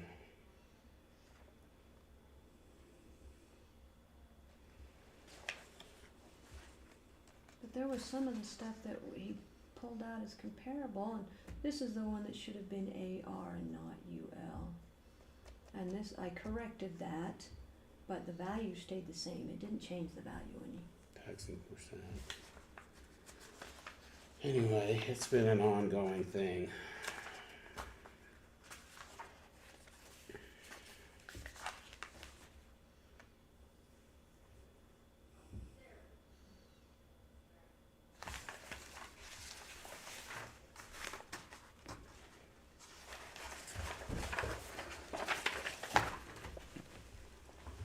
So, I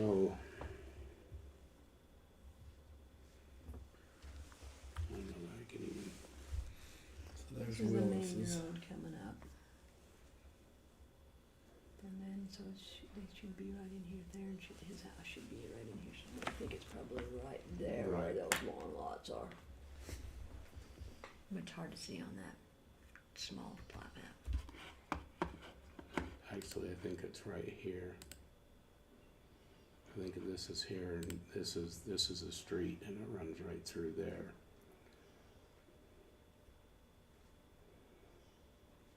Cause it runs over here and it runs down to here. And I think it was part of the Meadowville Valley Town, or the township for Meadowville Right. at one point in time.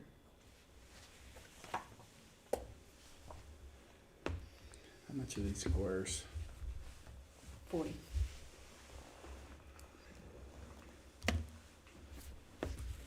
Okay. Should we keep moving along? I don't know what to do with him. Well, like I said, as Let's far as the easement stuff, I don't think that's a question for the It BOE. isn't, it isn't. And as far as the value, the only thing I did was change the code to make it in line, but it didn't change the value Okay.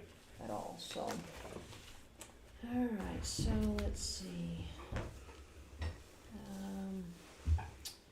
Now the next one you were talking about.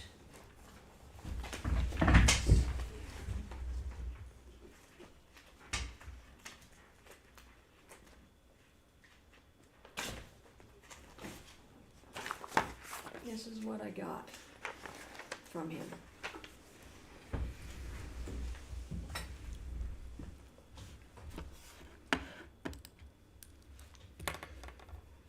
And this one was back in 21. And then the other one is not sold. I don't know if it's a listing or what.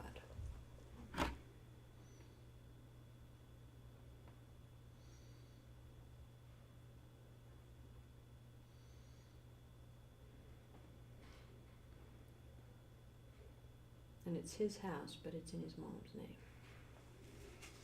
And then he did the second page, which is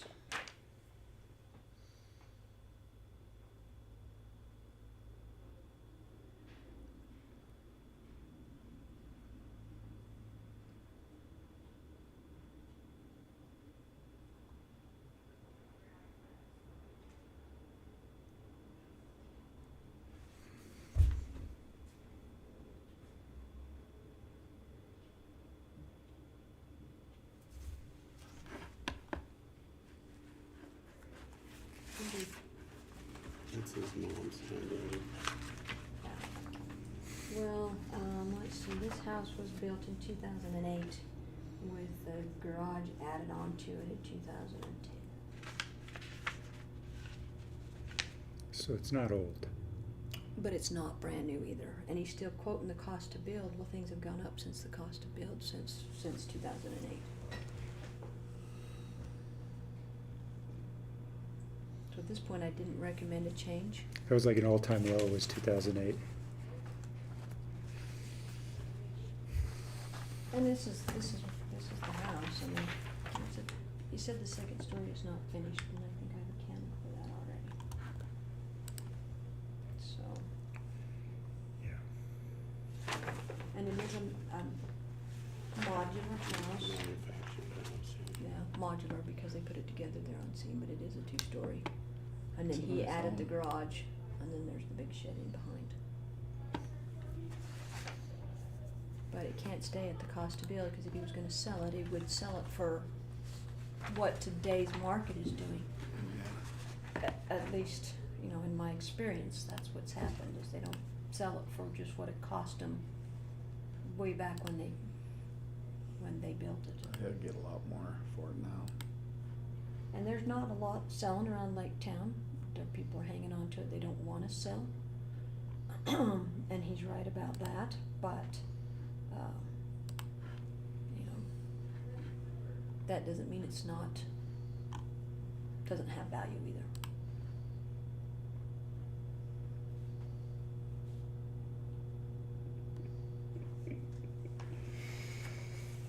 Okay.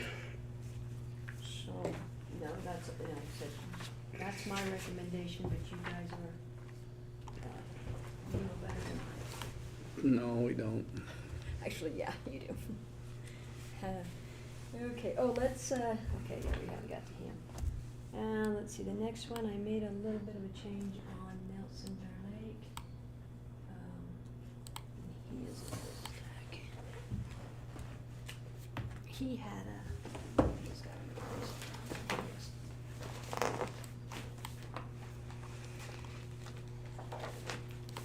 he kinda got it backwards as far as where his house, which lot his house is on. But I went through and pulled the map. This is the house that we're talking about right here, so this is the lake front side. This is the house, and he's got this little house right here, but it should be shifted over a little bit. You can see where the lines are a little skewed as far as Kaya's maps, but I've got the house on 45, the big house. The little house I have on 46. 47 is a back lot. This is all 45 on this, the front and back together. And so I recommended a small change on there for the house. He did have some good sales. He did have a pretty decent, cost on there as far, or the value that he felt comfortable with. When I kind of was looking at his sales, the age of the house, because it's not brand new. It's been there since '99. The other little old house has been there since '67. And I recommended a change on the, let's see, I recommended a change on actually both homes, because the old home definitely shouldn't be, I don't think it should be a $500,000 house. Not when it was built that long ago. And I don't think they've upgraded it much at all. The big house, this is a picture of the big house, or pictures of the big house. It's big. He says it has 7,100 square feet. Holy cow. So it's a big house. And then he's got the garage that goes with it, and it goes garage doors all the way through it.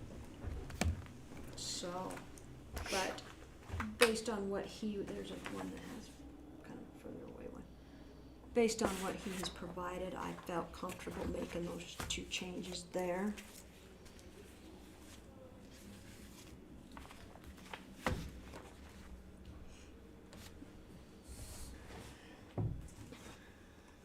I don't know if you guys had any other questions. No, Just keep moving. Just shut up and move on. Is that okay?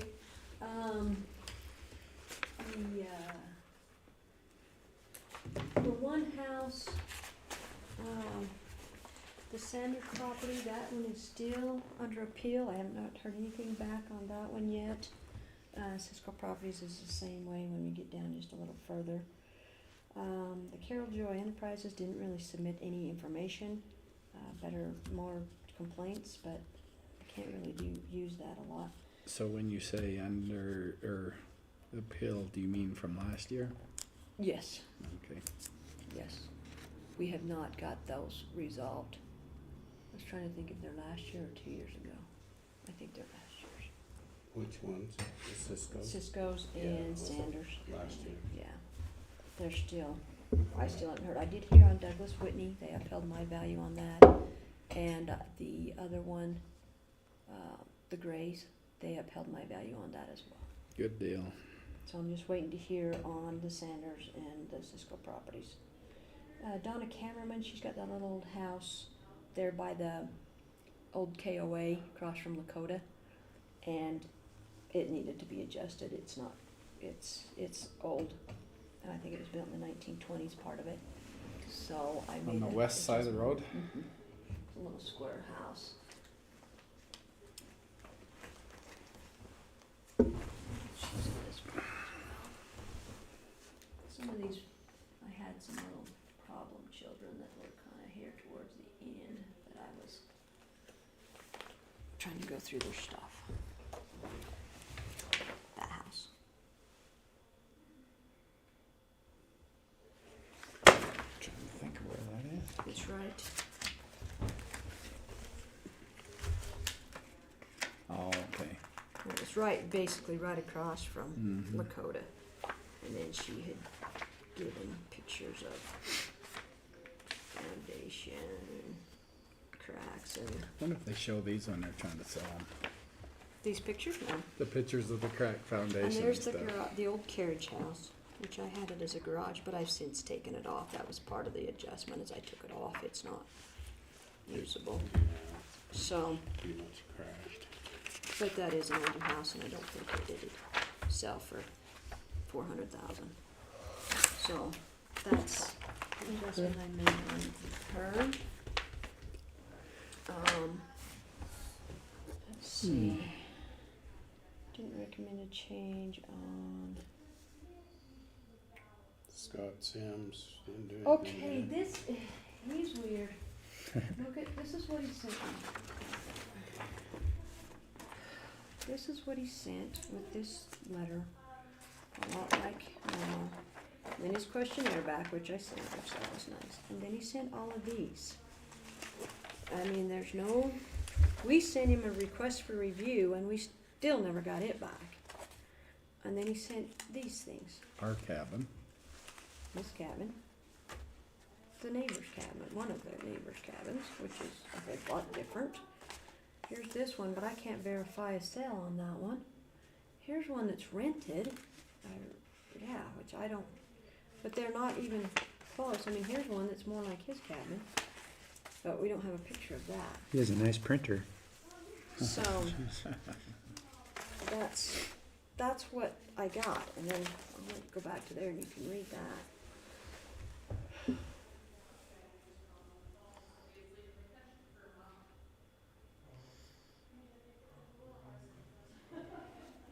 Built a cabin for $240,000. And this cabin was built, let's see, 2007.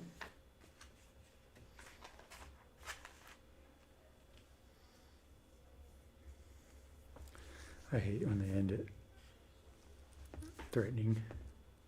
Oh, I've had several of those this year. Yeah, I don't think that's appropriate, and it's like, I'm sorry, but you.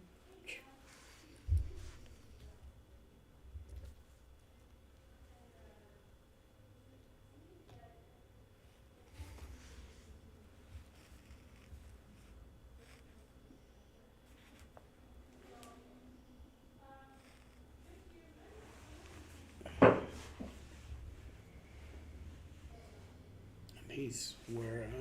He's right at Lakota, so he's right along the highway right there. Right.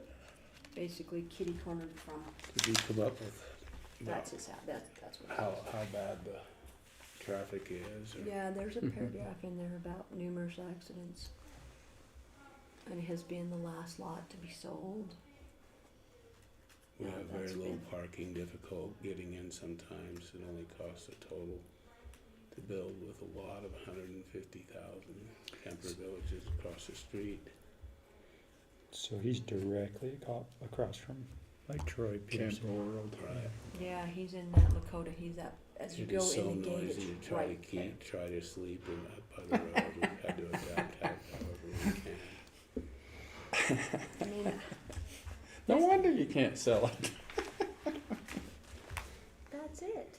It's, you know, it's not square, for sure, which he said in there it was square, it's rectangular. How many So- square feet is that? I have it Only down, 900, huh? yeah, Oh, that's what the garage says. I have it down as 3218, that's what I have. Pretty big.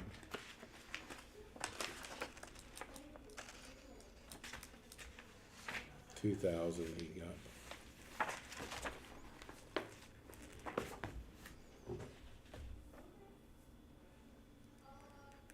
What did you appraise it for? It's on it, 737, 013.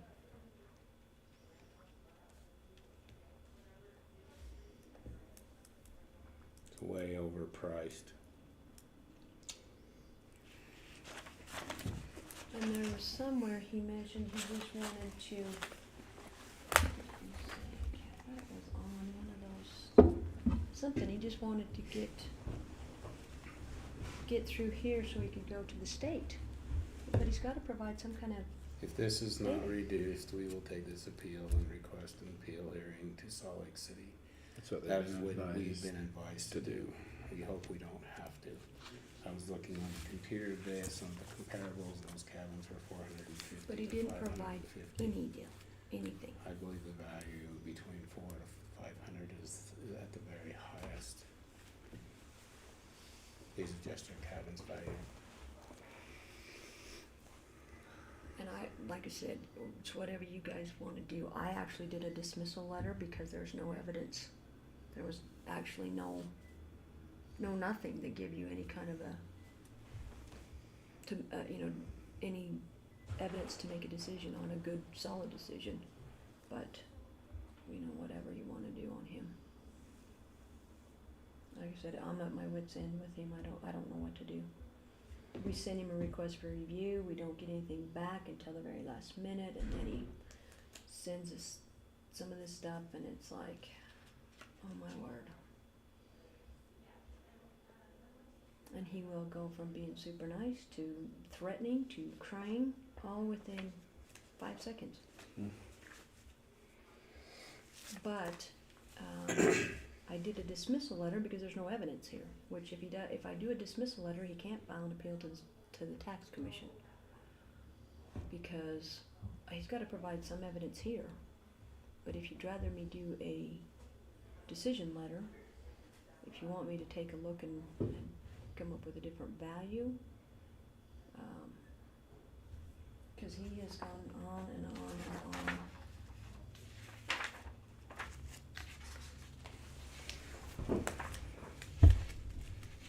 Over the years, and he has a home in Salt Lake or wherever he's at, Centerville, I believe, and St. George. So all of the stuff that says that he may be on fixed income and all of that, but he has properties other places. Send the dismissal letter. Okay. We'll see him again next year. Yeah. Just like Can you just send him one dated for next year too? No. That's a joke, everybody. That's a joke. Okay, and Willard Schultz. Okay, this little fella. He has a piece of ground. Okay. Doesn't have a map, but he said it's landlocked. And I've had some others tell me that, but I've been able to go back and find deeded right-of-ways right on their deeds. And so I hadn't recommended any changes for him. This one, I cannot find a deeded right-of-way to his. It's on the road going up to Little Switzerland. So like Troy's bottling plant. And 100% landlocked. And I don't have, I talked to Kaya and there was no deeded right-of-way on his deed that we could find. How close is it to the road? It's right on the road, I thought. That's what I thought it was too, but. It's a county road. Let me pull it up right here. I Let's see. appreciate you having those maps right there, John. That's Yeah. handy. Let's zoom in and see if we can find it. Okay, so it goes up right here. And I think it's, I thought it was right in there. It's hard to know because they're so, because of the, yeah, nothing's really marked in there very good. so it'd be right here, right along the road there. So then he would have access to it through the road. Yeah, I mean, our lines are off, but I'm assuming the line is supposed to be, because there's nothing, Yeah, well, that, maybe, Well, that I red don't line, there's a pretty good gap there, so yeah, you might be right. This looks like this is somebody else's, but we just couldn't find, Kai and I could not find a deeded right-of-way there. And so I'm not sure with him. It's on at $124,000. He said he's tried to sell it a few times and nobody's bought it. he keeps saying that it's absolutely, completely landlocked, and he might be right. I mean, I don't have any documentation saying that. He said he could get me some documentation. Looks like If it's just needed. barely landlocked. yeah, on one side you got, Swan Creek, bumps right up against Swan Creek, and on the other side it goes up to Swan Creek Lane. And it's 1.7 acres. I mean, it seems like you could drive to it from this road right here in Swan Creek. now if there's lots there, they won't let you.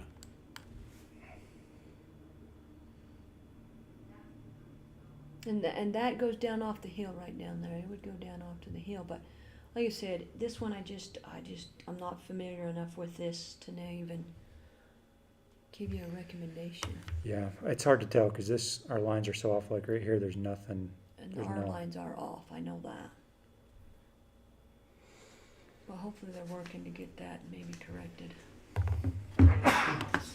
So I wasn't sure, tells me what he wants. He said he can get documentation if needed, saying that it's landlocked, but I'm not sure who he would get the documentation from to say that it's landlocked. So I just didn't know what to do with him. I don't think that's the correct value, but it may be somewhere in between.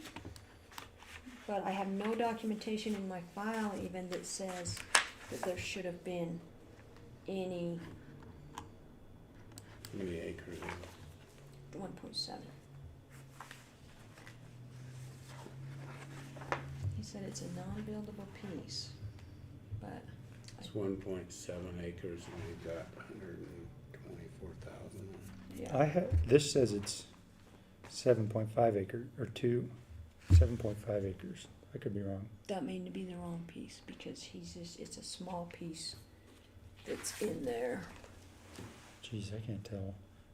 No, it says two deeded acres. 2, I was gonna say, I think it said 2 on the map, but actually on the file it said 1.7.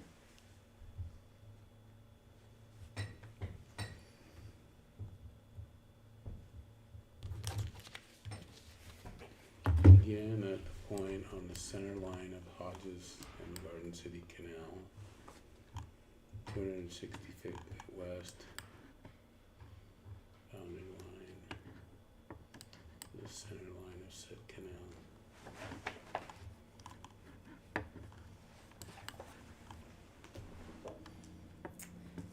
So, I just didn't know on him. Whether to request more documentation from him and see.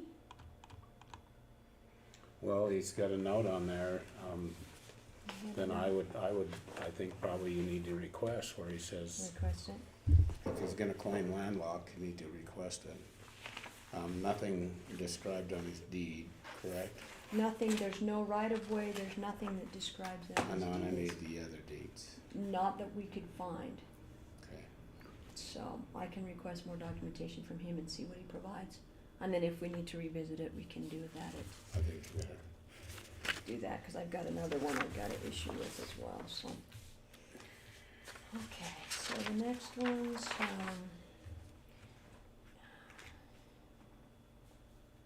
the Thornock house collapsed during the snow, all that's there is partial foundation, I haven't looked at that. So, Steve Greaves, that one is, on this one here, this, these last two, did they claim they don't have any access to, is that why?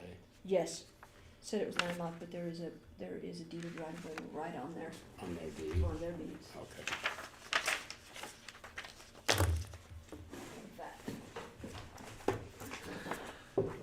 There's their deeds on both parcels, and they have It was 2 right right of away, ways two actually. brothers.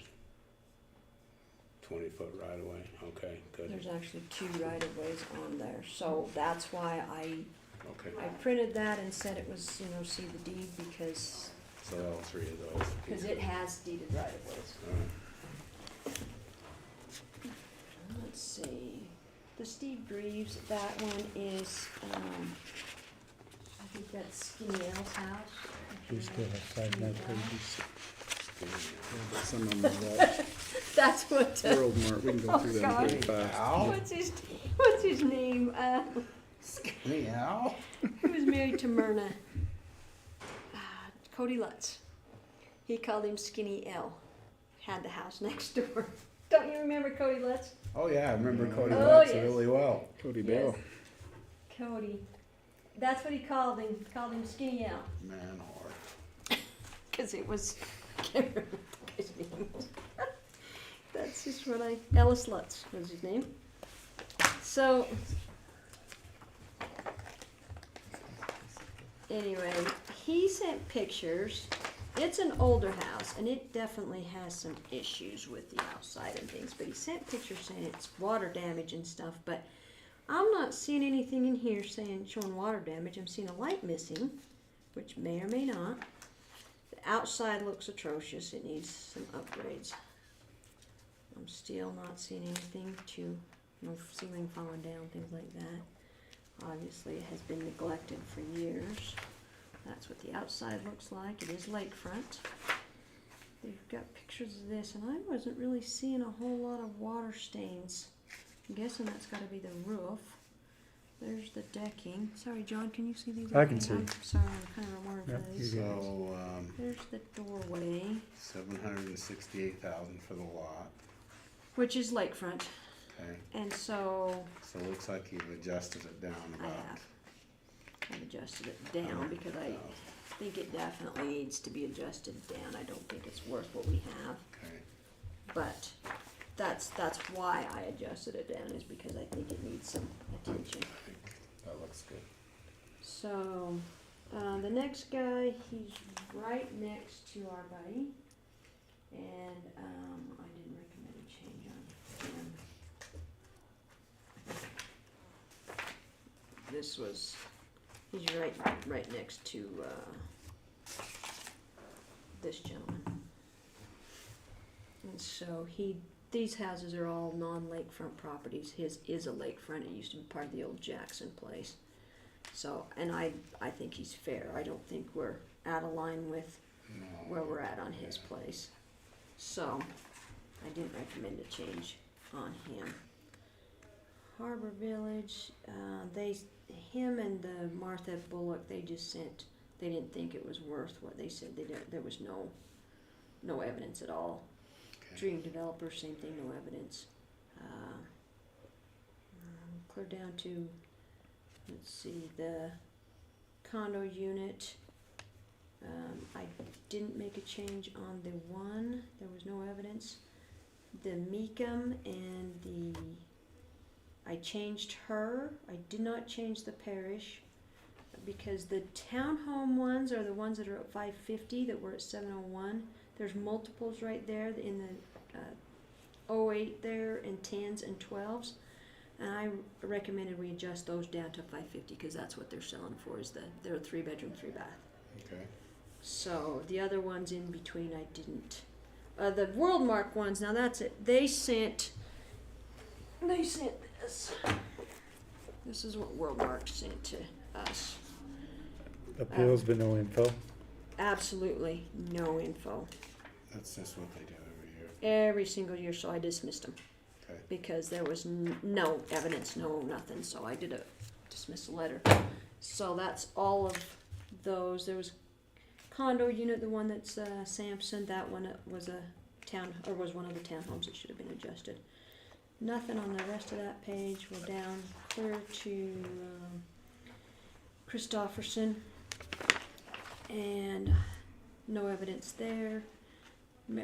David Merrill, he's one of those that the state gave property back to them that's right in front of their, used to be lakefront lots. This is when they did. He's the in whole Mar lot. Vista. And so the lakefront is now on those two pieces.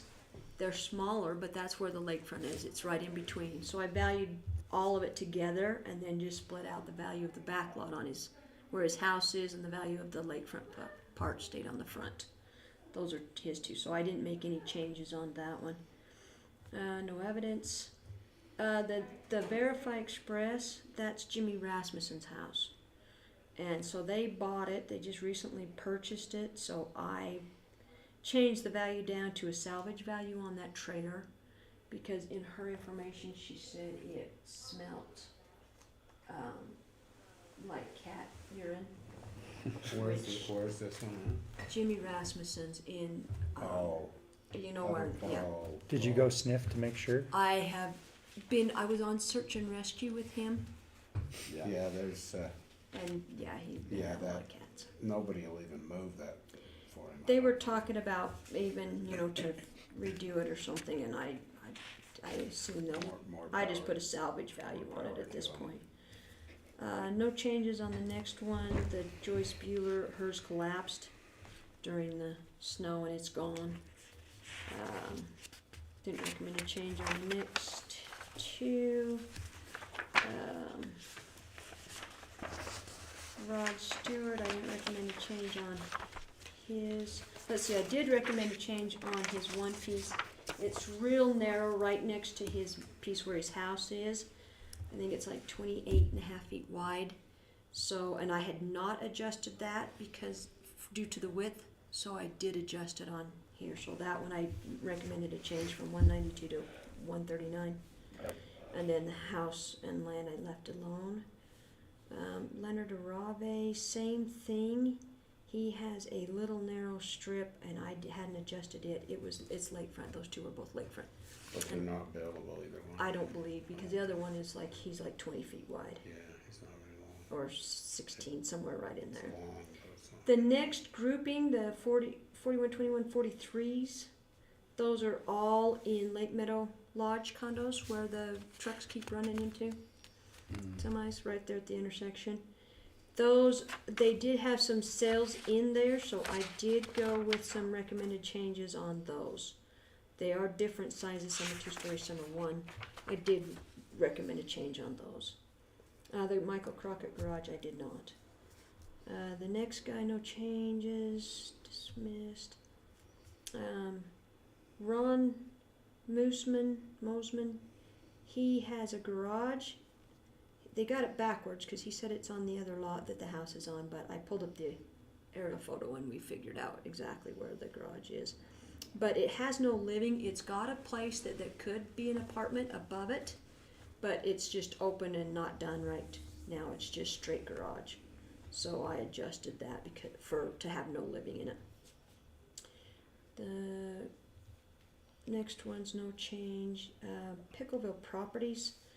This is one that they said there's a building on, but when I tried to find it on the map, I could not find this parcel. And I'm trying to work with Kaya to figure out if this parcel exists or if it doesn't. And this is part of Andrea Anderson, or Davis, part of the Pickleville Properties. So we're thinking it might not exist. It may have went into 2 other properties. But I haven't been able to confirm that with Kaya yet. Okay, so they bought the property behind the Pickleville Playhouse from Darren Satterthwaite. Yeah, and that's on a different parcel than this one even. There's no house there. There's no building there. And this would have been just a commercial building that would have been on it. And I'm thinking this piece has gone into a different, like 151 and 152, I think. I'm thinking this is where the restroom was, on the other side of the parking lot area where they used to eat. It's over pretty much against that one on the very east of it. There's a restroom building right there, and I think that's what that building would have been. And I think at one time that was on 150, but until I can get clarified with Kaya, and she's not here today. So I'm kind of got this one on hold. Okay, you better check and see where that's at Because I'm not sure that it exists. From Darren. Because it's on a different parcel They number. moved the parking lot Back that way. back to the east and made parking there, from their eating area. So I'm just wondering if it's this not really piece. even a building, it's just a covered Yeah. area. But like I said, this one would have been that restroom that would have been in front of that, in that big open area right there. It would have been right over to the edge, and I didn't bring my other files. Now it's on a different piece, but I'm thinking that this 150 may be gone. It should have been deleted and went into those other pieces. Okay, But until I can confirm that, I can't make it, You'll have to research that out. And I will bring that back to you probably at the next commission meeting on her, because without Kaya having researched that out, and I thought she was going to have that done, but I didn't follow up like I should have, and that's my fault. VSD Investments, 2 houses they tore down right there along the lake. The one was back, it was the old house towards the road, and they tore it down, and then there was a double wide up by the lake, and they tore it down. So there's only a deck and another small storage shed on there. John Bear, his house was he's in the new Lighthouse Point subs that they're building all those homes in. And his house was on way high, and I'm not sure what happened with him. So I adjusted his down to the Larry Bradley. Larry wanted a lower value, but I didn't recommend a change on that because they're all in the same ballpark, all of them that are in they're the same style of home. There's only 3 kinds of homes. 2 of them are 1 stories, and then there's a third story. And so I didn't recommend a change on him, but I think what I'll do for next year is revalue the whole thing.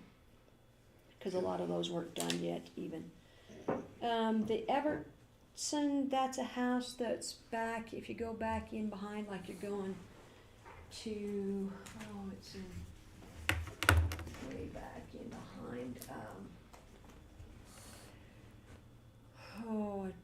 if you go down like you're going behind the cottages and go back in there, there's a house on the west side of the road. It's a small house, and it was valued pretty high. They'd sent in and said they couldn't do much with it because if the water table was too high, so they had this manufactured home on it.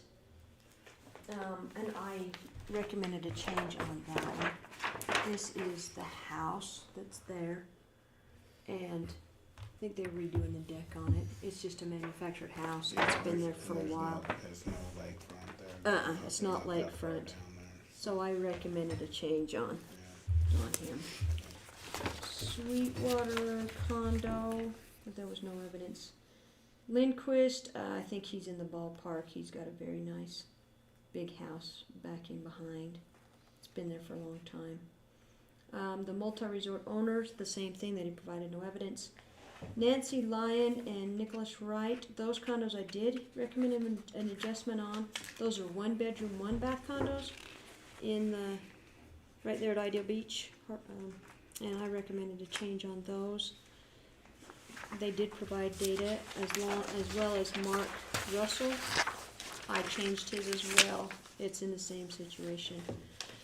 The Sweetwater's the same thing, no evidence at all. Beautiful Properties is a condo, but it's a 3 bedroom, 3 bath, and I didn't recommend a change on that one. That was very similar to the guy that came in with his condo, 3 bedroom, 3 bath. The Robbins Shewell, that property, I did not recommend a change on there either. It's lakefront, and then also the last property there, I didn't recommend a change on it. And like I said, if you want more information on any of these, I've got them all. The next ones are basically mistakes and corrections. I had land on the land was, there was something with the land, I didn't check the right box, and it got added twice instead of just once. Montgomery, Skibby, and Montgomery, that's there where all of the trailer houses and all of the Connex metal containers are there. I went and spent some time with Skibby, and we looked at all of those properties so that we knew, I can kind of have an idea of what's on what. It's like, yes, what I do for you gentlemen to save your souls. So, where's the value? I mean, are the trailer houses licensed? Yes and no. Some yes, most no. So I Okay. picked them up and put them on. Okay, So like that's in, what we're seeing. most of them are on George's property, but then we do have some that the first property that's George's that I have Suggs on, that's where Wesley lives. And he's got 2 travel trailers down there now, plus 2 Connex units for ag buildings. One he put a addition or a lean-to shed on. Lean-to, yeah. So I think I've got them all straightened out. Skibby has 2 trailers there, they're small, and then he's built 2 additions onto them, and plans for another addition or 2. How are they building additions without building permits? I think they have gotten building permits. I know Wes got a building permit, Okay, and I think Skibby's did as well. okay. George Montgomery then Gee, has quite a 50 few acres trailers. Or 40 acres I don't know. No, they don't have in the 40. county. Oh, George has got some ground there, but Skibby doesn't have that much ground with his. They have, So don't you need it to build? I think they might have 10. To build a residence. Build their sheds and stuff. I've never seen it. He may be back in my office. Those properties. I know they have gotten building permits, I'm gonna have to go pull them, cause I don't have them right here. Alright, that's probably one we ought to spend a little time on, but anyway. Okay. The trailer was gone on this property. Let's see. Sears? Gary there's a- Larson. Larson, sorry. Yeah, the trailer is gone. The building is, only thing that's there is a deck. But for some reason, I don't have this filled in and on your, what the old value was. But the trailer is gone. I think it collapsed during the winter. The Dave Sears house has not started. John Nichols, he just bought that house it was Meekham's house, Norm Meekham's, that was down by the lake in behind, kind of by where the motor lodge is. It was the one that sat there behind it, and they moved it up and put it on a foundation up here, and it's not done, and it's an older house, and John just bought it, and so the value that I've recommended is more in line with what he paid for it when he just bought it, and he's going to redo it and finish it. Carlos, that house is just a foundation. Croxford, that's where I corrected the AR versus the SR. I took the AR off. Falula Farms, there should be no undeveloped land on there. I don't know why. I think it just got added in twice because I didn't check the box. The Myers property, the house is only, that's the UL one. Sorry. The other one is Greenbelt, and there was no, I corrected the taxed value, which I'll show you down here a bunch, because if it's Greenbelt front footage, then if I don't go back and correct the taxed value to the Greenbelt value, then it pulls the whole thing across. So Stephen Craig Myers had the undeveloped land. Brian Garner, he bought that house up there. It's kind of by Foothills, and they're finishing it now. It was not done when he bought it. The Sadler, there was a UL that should have been AR, and then the acreage was incorrect. The Expercom properties, I had the house on the wrong lot, so I've since fixed that. And then the next one is a foundation only. Town of Garden City should be exempt, and they got that land, and it was in their name but had a value. All the rest of them are the Greenbelt ones that I didn't get pulled across, that I didn't go back and mark and fix the tax value. So that's what I did, was the market value stayed the same, but the tax value was vastly different, of course. So that's it in a nutshell. Let me go get the other property that we were just talking about. I need a Tylenol. Jeez. Holy cow. You sound like Griswold when he goes off the rabbit. Yeah. Give me a Tylenol.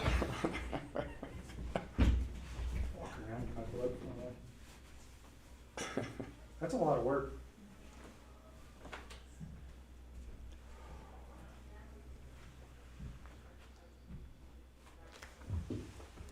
You know who that is? Yeah, He knew, St. George. he knew he died of a heart attack. No, I did not. Yeah, 2 weeks ago. Really? Yeah, Holy cow. yeah. He's been their county engineer for, I don't know, Ron Whitehead. Wow. I thought he was, what was he telling us? A big story about something about health and getting in shape, and Oh, they're apparently right. not, huh? I don't know. So the It was a real blow. Wow. Suggs's has 51 acres, I believe. And Skibby's, I don't have the acreage on here. So is that the one down So, farthest? oh, it's 11. So here's the one, this is where Suggs's trailer is, down lower. Mm-hmm. So he's got that, which it doesn't have that full acreage on it, it's got 11. I'll have it on the assessment roll, but the file is incorrect. This one has 1103, and then this big one has 28.3. So this is as you go down the canyon. So this is at the top. Does this go up the top of the hill? Yes, I think. Miss those trailers. But there's are- also some other, no, not the top of that hill, because he's got some more property in there as well. He's got a couple other parcels, Montgomery does. In fact, he goes to the top of the hill. And then I think he goes all the way back along the back part, back up in here Yeah. somewhere. Yeah. He's got quite a bit right there, but it's under different parcel numbers. Who owns this? Revolution Ridge owns this. Oh, that guy. And I don't know who this is. Who's that? Oh, the Revolution guy. Well, Revolution Ridge. I don't know if that's. I don't know if that's the Revolution Truck Revolution. Yeah, Parts. I don't think that's him. I don't think that's Craig. But it's Revolution Ridge. That's what it's called under that name. And I'm not sure who I that thought it is. was BLM up there. Nope. Now this is across the road. This That's is across the highway. Oh. this is on the west side, Oh. or the. That's where, Jay Willis is leasing it. This yeah, is the Puff sun. Guts took that away from you. Yeah, thank that's on goodness. the other side. Thank goodness. So anyway, this would be looking north. So this is where we've got it. But that's, so they've got they definitely have the acreage because they split them up that way. But trying to figure out what was on these was quite a scenario because I didn't know exactly where the lines are. But he showed me, so I'm pretty comfortable with what I've got where. But there's a lot of travel trailers that are expired, which I have picked up and put on. And then they built in between a couple of them, and he's got these two put together. He's got two trailers put together. He's got another trailer, but it is current. It's got a current reg on it. And then he's built the 7x12 edition and a 12x16 edition with plans to do more. And I took pictures. We went up and we spent, like I said, we got pictures. I haven't got all of it. So here's the Suggs' property down there on the bottom. Yeah. Wesley's, which is under Montgomery's name. It's not under Suggs. This is Skibby's. This is what he has. So he's kind of built. You can see the additions that he's built on, and he's got plans to do Between more these two. between those two. And then the other trailer is current. It does have. It's got. I've got a current reg on it right here. He built this in between these two. And then he's got one on the outside. So one in between them, and then one on the outside. And then he's got plans to do 2 more additions, I do believe. And then George Montgomery, he's got all the Connex ones. Oh, that's Wes's. Sorry, I'm showing you the side. So then we've got the ones where Skibby used to live, that has the stuff built in by them. Then we've got the one that has by the Connex that has the solar panels on them. I mean, and it seems like every day I go by there, there's new ones Some up. new, yeah. So this is like a full-time job, just trying to keep track of what's there. They've got a new parking lot there that they just put gravel in the last week. or week Yeah, and a I half. saw that. I wondered what that is. I don't know. I just try to keep up as best I can, but this time I could not. And so I had some just stuck where I thought they should be, and that got some attention because then they made an appointment for me to come in. And he was nice. He picked me up at the gate and let me in and took me around on his side-by-side. So Good. You don't have to walk or climb over the gate. I do that quite often You too. didn't have to but- take your flak jacket with you. But anyways, he's been very nice to work with, Peter. So Skibby. we're updating our bulletproof vests, and we told Dale that maybe you'd be Get one? interested in one of them. Yes, I would. Yes, I would, very much so. He thought they would, maybe Tom's would fit you. Okay.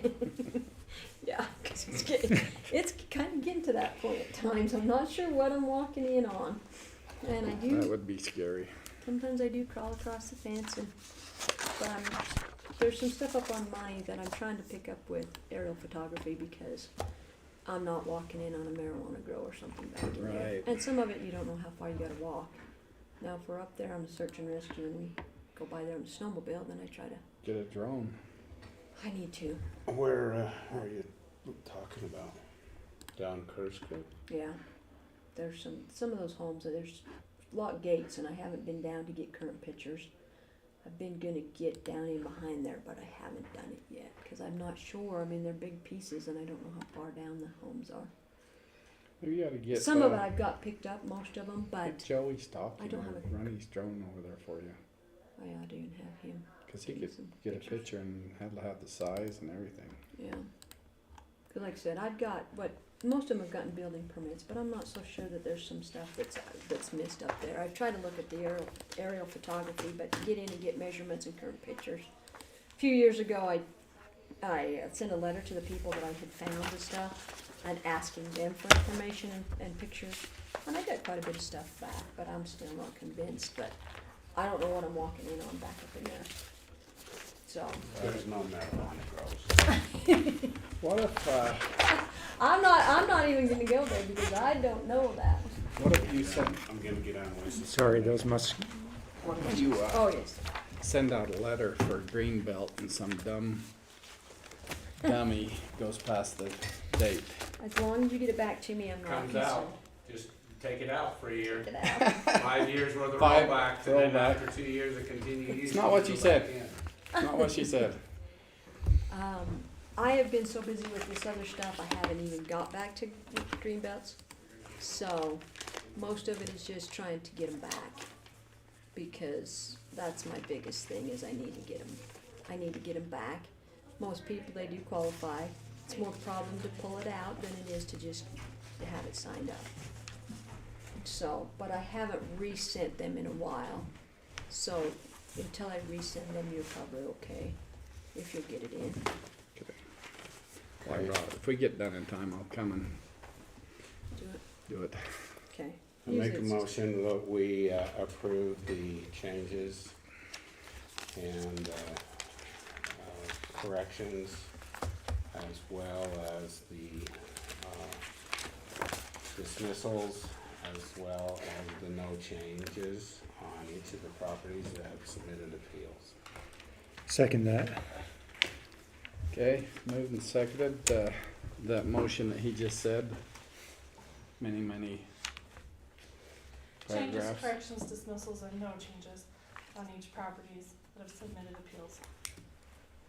All in favor, say aye. Aye. Aye. Any opposed?